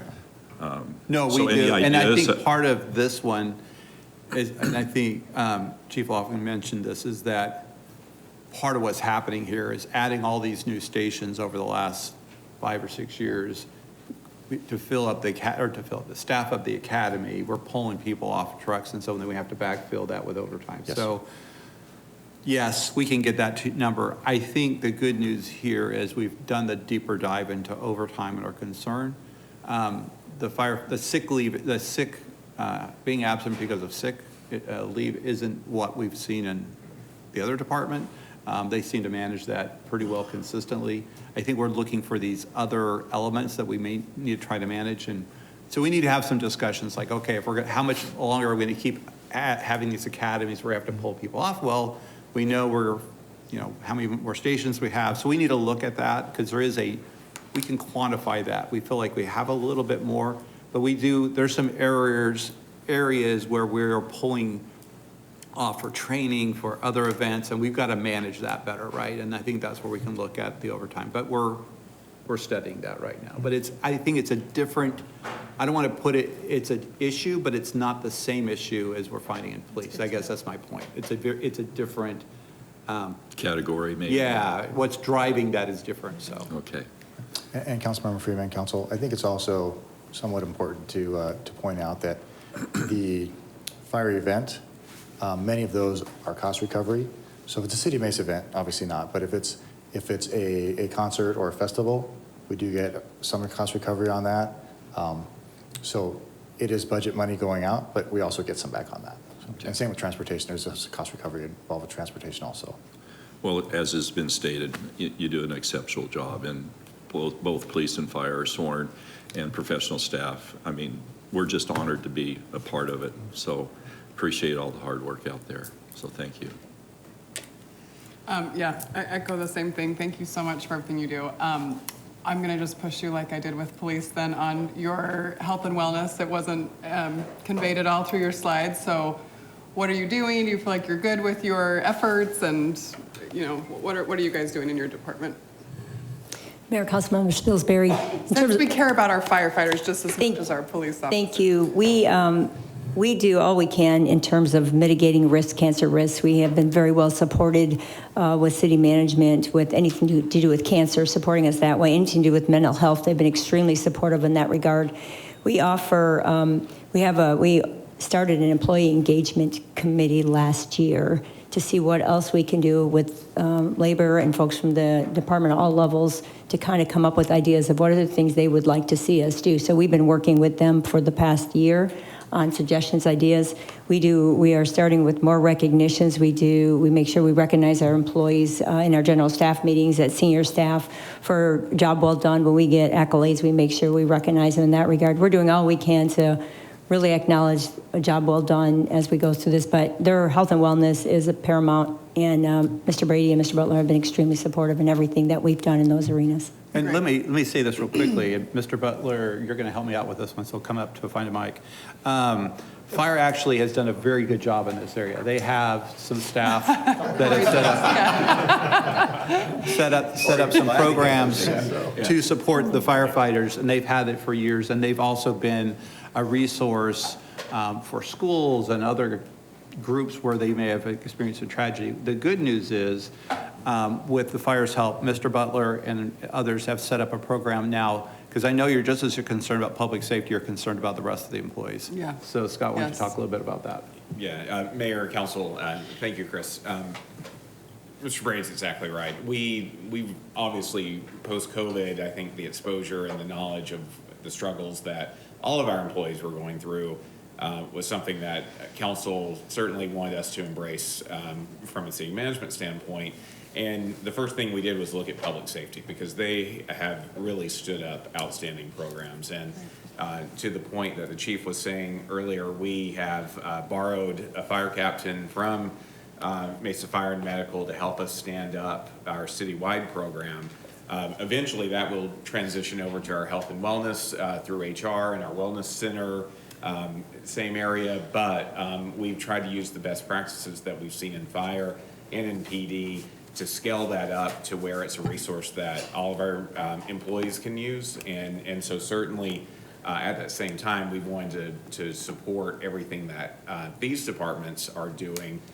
From a mental health standpoint, we've worked both with fire administration and with labor of looking at different ways from a health standpoint, health and wellness, as far as physicals, and encouraging folks to find different ways to embrace and excel in their annual physicals and other things like that. So we're really trying to look holistically internally through all of our employees, including public safety, on what we can do from that aspect. Great. Life's just really hard for anyone, and so then if you have a really stressful job that you're serving the community, I just want to make sure they're all taken care of. So I love that emphasis and priority that we're taking. Thank you.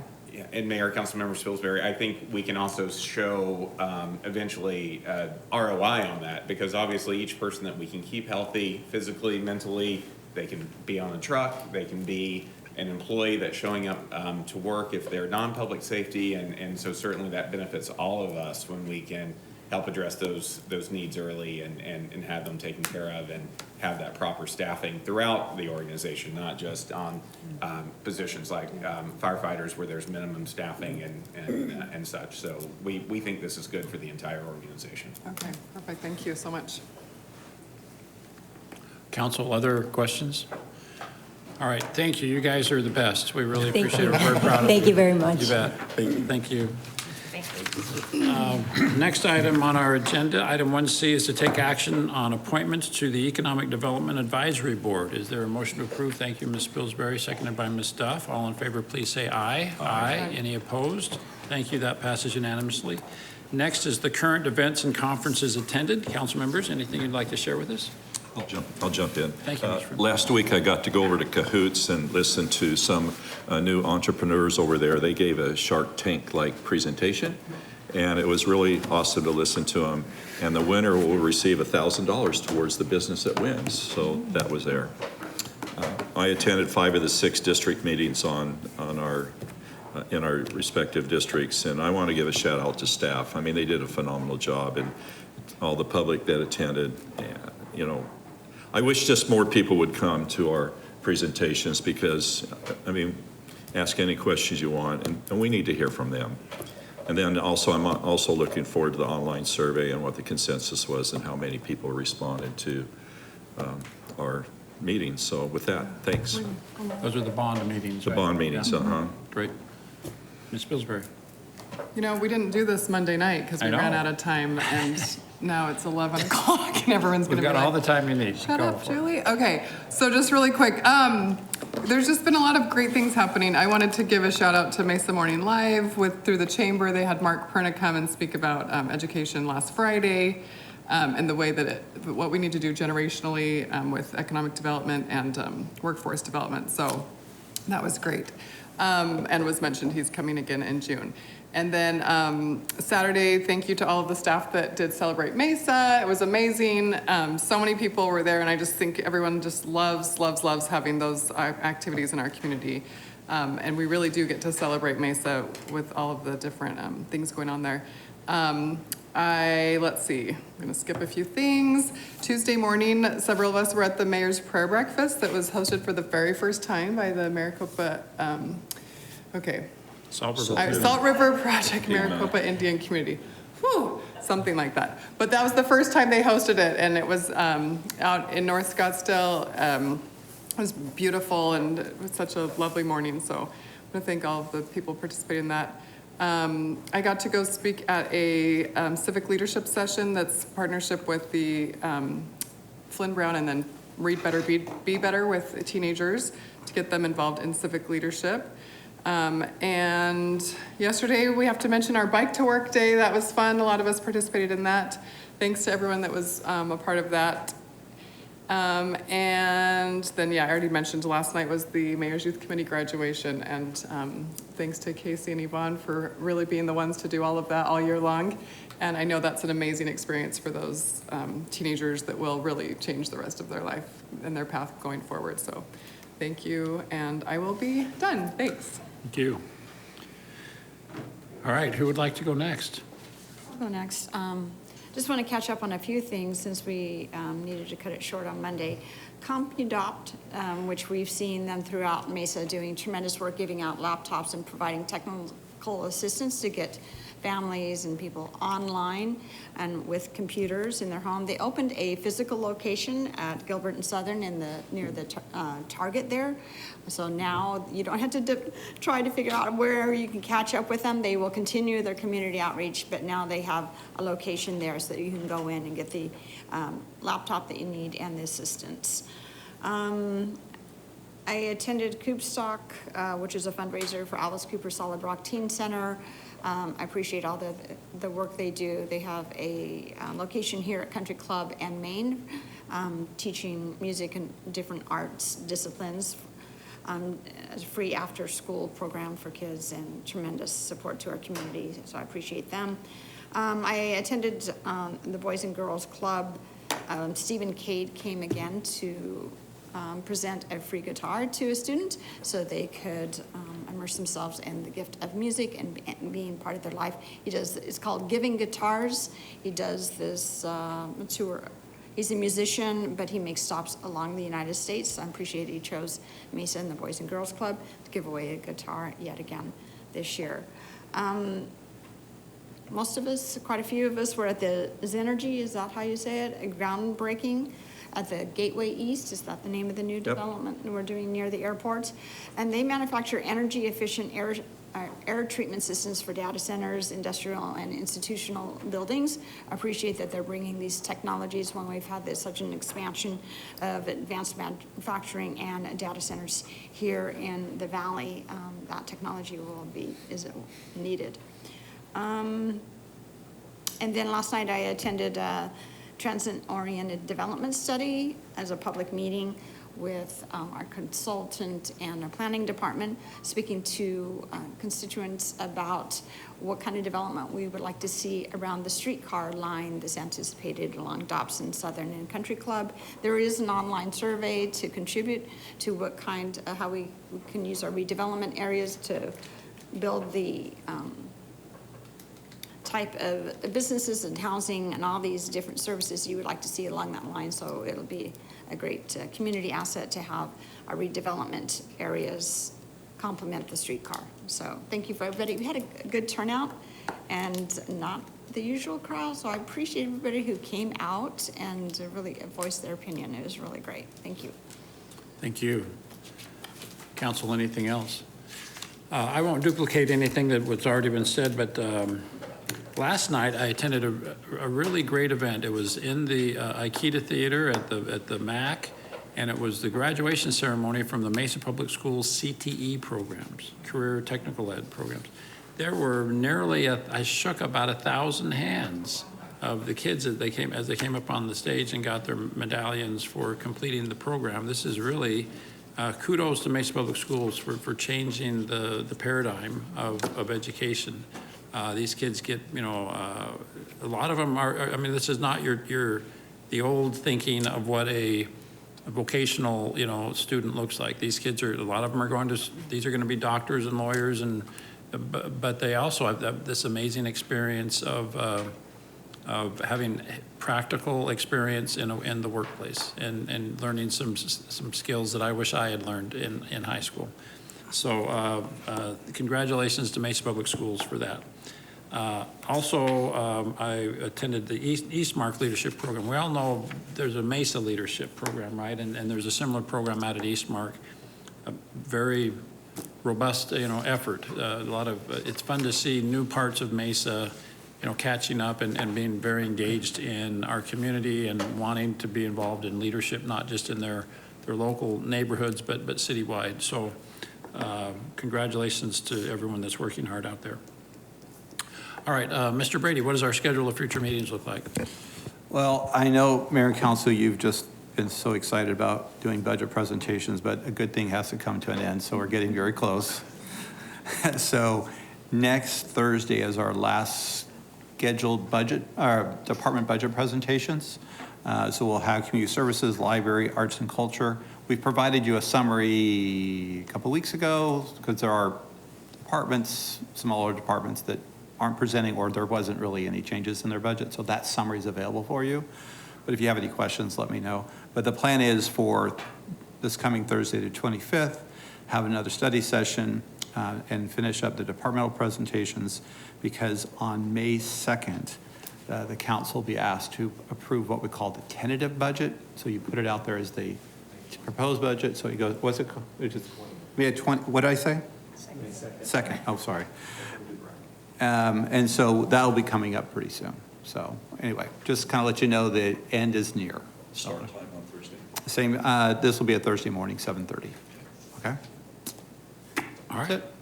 Thank you very much. That concludes our agenda. Is there a motion to adjourn this meeting? Thank you, Ms. Spilsbury. All in favor, please say aye. Aye. Thank you. We are adjourned. Yeah. Yeah, because that's